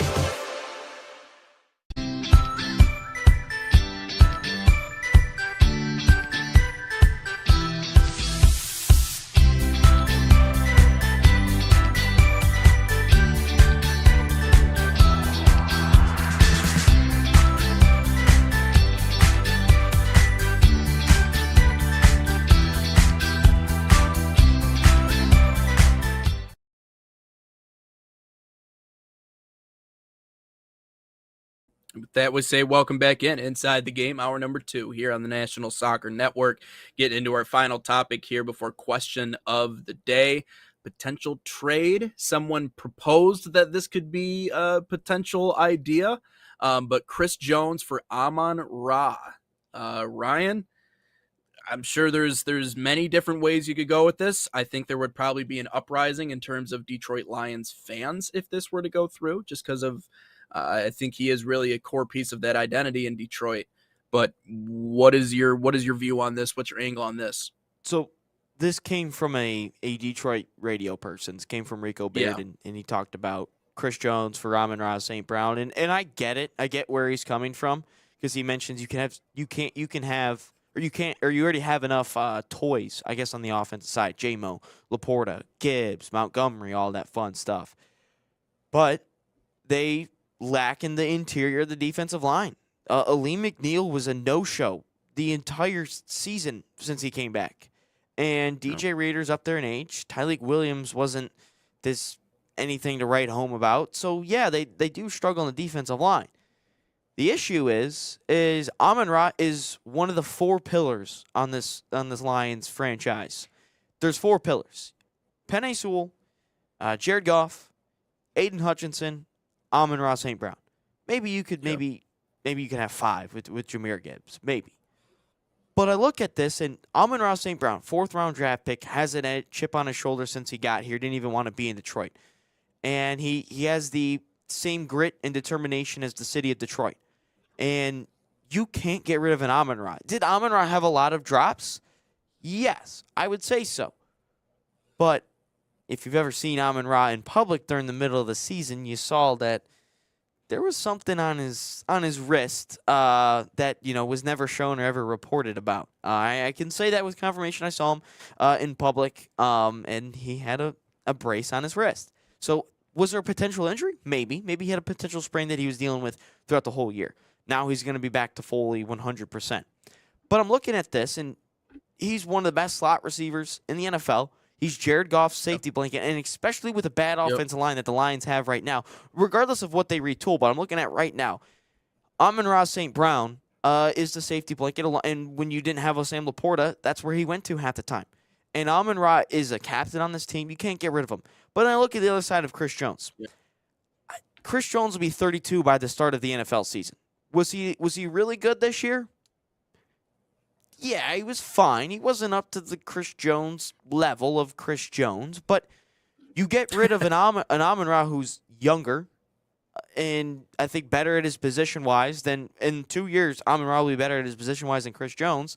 I get it to get the kind of buff up the defensive line, but you can't get rid of Amon-Ra St. Brown for Chris Jones for a 32-year-old defensive tackle that honestly, we've seen he's had off-the-field issues in terms of contracts and money and all that fun stuff. He sat out of the Lions game when the Lions beat the Chiefs ultimately, and everyone was like, "Oh, it's just you didn't have Chris Jones or Travis Kelce." But there's better D tackles out of there. If I'm giving up Amon-Ra for a D tackle, I'd give him up for I try to get Quinnen Williams, Sexy Dexy, Jeffrey Simmons of the Quinnen Williams, the guy who blesses himself when he sneezes. Exactly. Excuse me, bless me.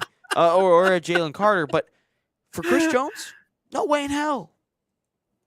Yeah, you don't trade the heart and soul of the team.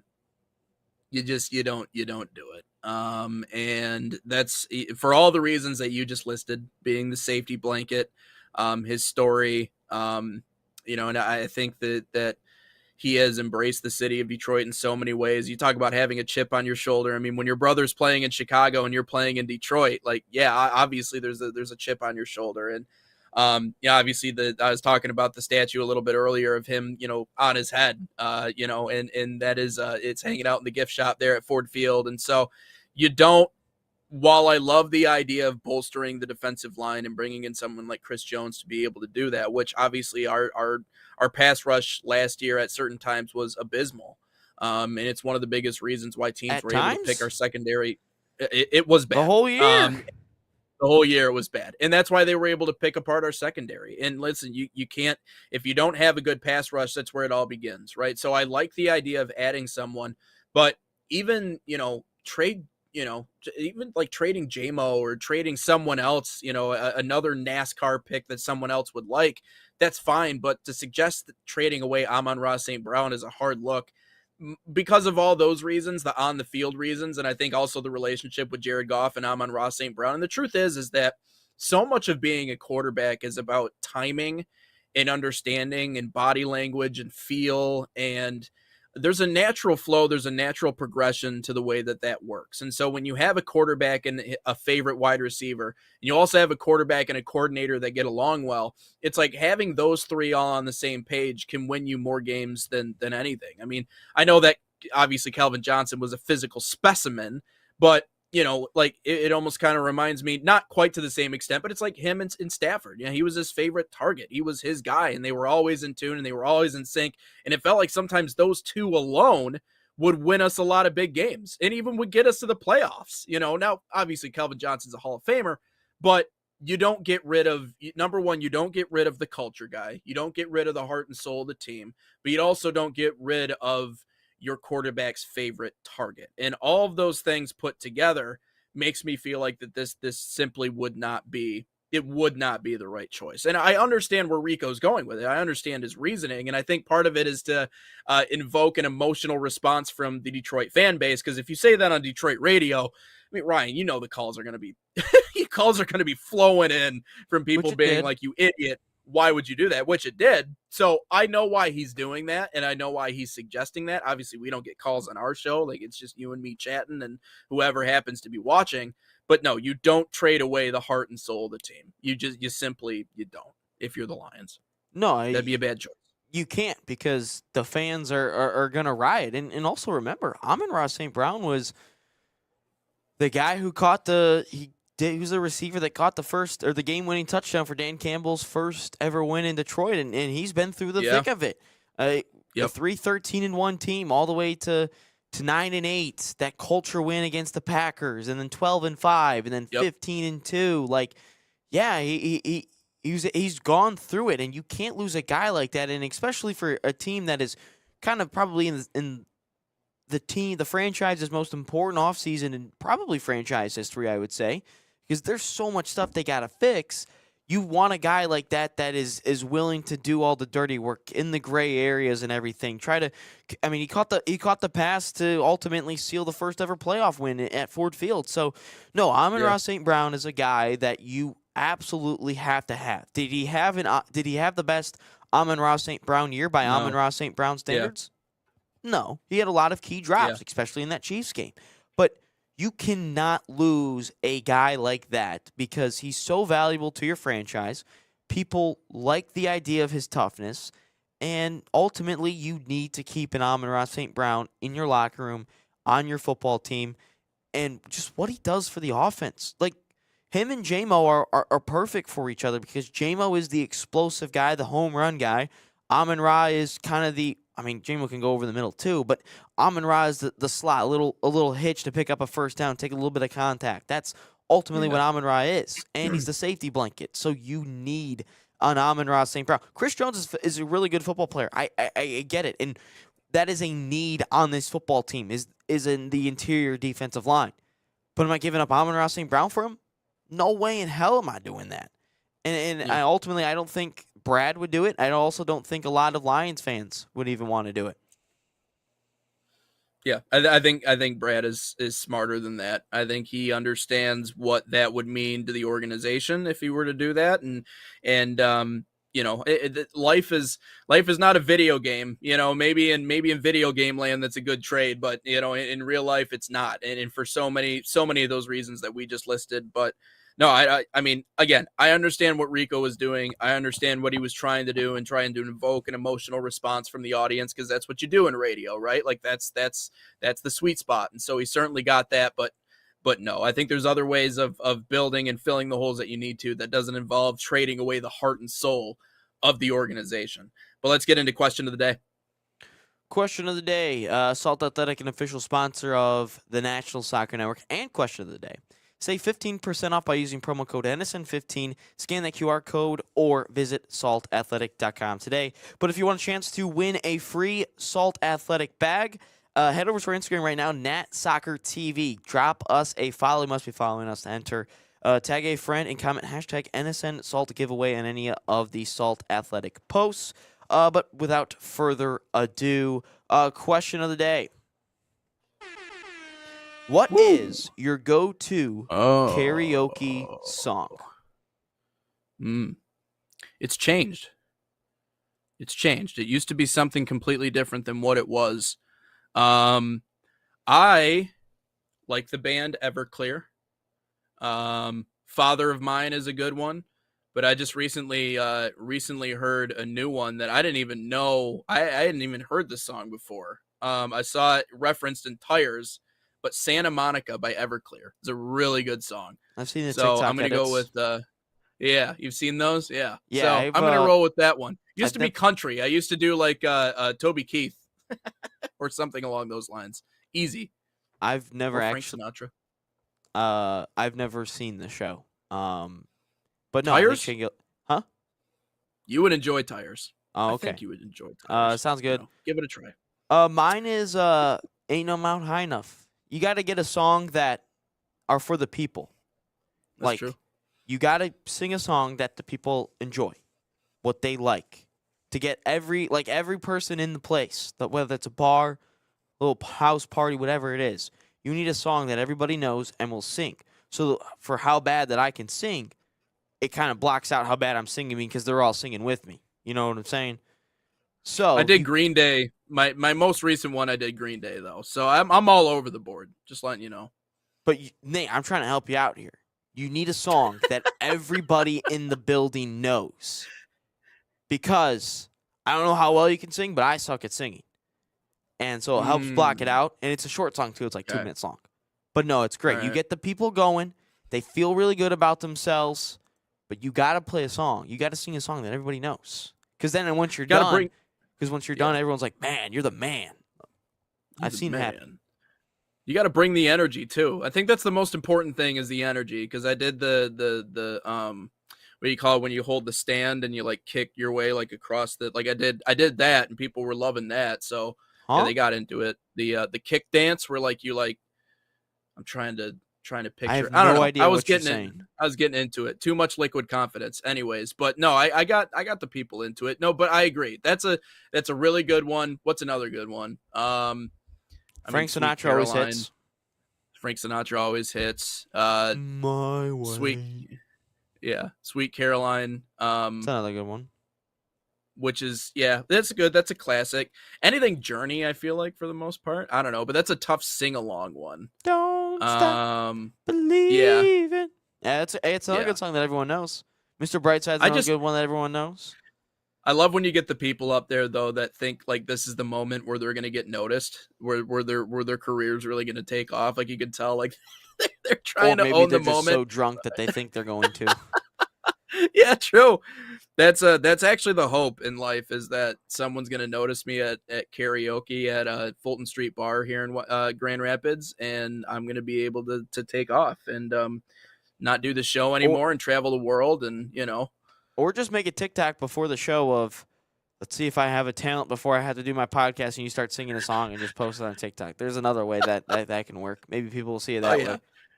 Yeah, I'm sure JT will love the image of me being at the bar performing on karaoke night.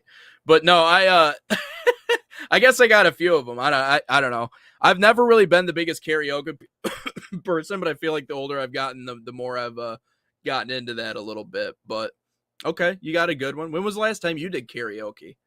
I know there's a few places. No idea. Couldn't tell you. They do karaoke around CMU. Does Wayside do karaoke these days? No, it's the Towny Bar Rubbles. That's where you go. Rubbles. You go to the Bird. You get a couple of whiskey doubles in you. You feel pretty good. You go over to Rubbles, and then you're good to go after that. Where's Rubbles in comparison? Are they like on the same street, or is it like across the street? Are they all? It's adjacent to it. It's right around the corner. You got to walk. The thing when I was maybe 30 seconds.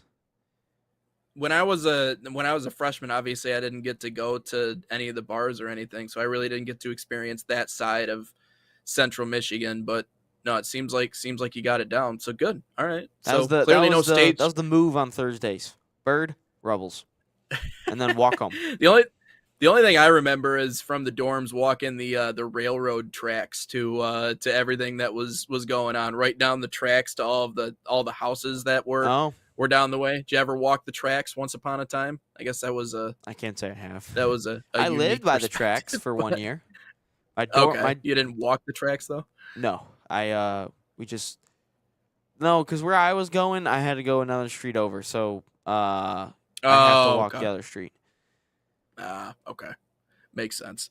But now you know a little. Now you know, our viewers. You know a little bit about Central Michigan and where to go too if you want to get some good karaoke. But that'll wrap up episode 231 Only here. Thursdays. Only Thursdays. All right. Thirsty Thursdays, of course. They have a name for every day of the week. Messed Up Monday, Tipsy Tuesday, Wasted Wednesday, Thirsty Thursday, Fucked Up Friday. Saturday's just Saturday, so that's just how that goes. And then Sauced Sunday. And then you start over again on Mangled Monday. But yeah, welcome to Central Michigan. Welcome to Mount Pleasant. Semish. That's the life. Over the 989. But that'll wrap up episode 231 here on Inside the Game. Great conversation with Alexi Lalas. Again, we got 2 more interviews this week. Alexis Ayala joining us tomorrow, broadcaster for ESPN and for Prep Sport. She's done a lot of big things in the game. She's going to talk a little soccer with us as well. And then JP Dellacamera, legendary voice, joining us on Thursday, talk about everything leading up to the 2026 World Cup. But that'll put a bow here on episode 231. And until we talk to you guys tomorrow, my name's Nate Wangler. That's Ryan Glinsky. You've been watching Inside the Game here on the National Soccer Network.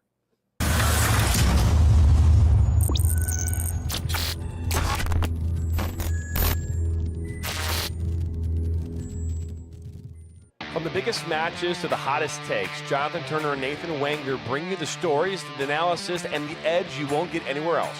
Streaming live weekdays at 9 a.m. on YouTube, Roku TV, Facebook, Twitter, and all major platforms. No filters, no fluff, just real talk, real soccer.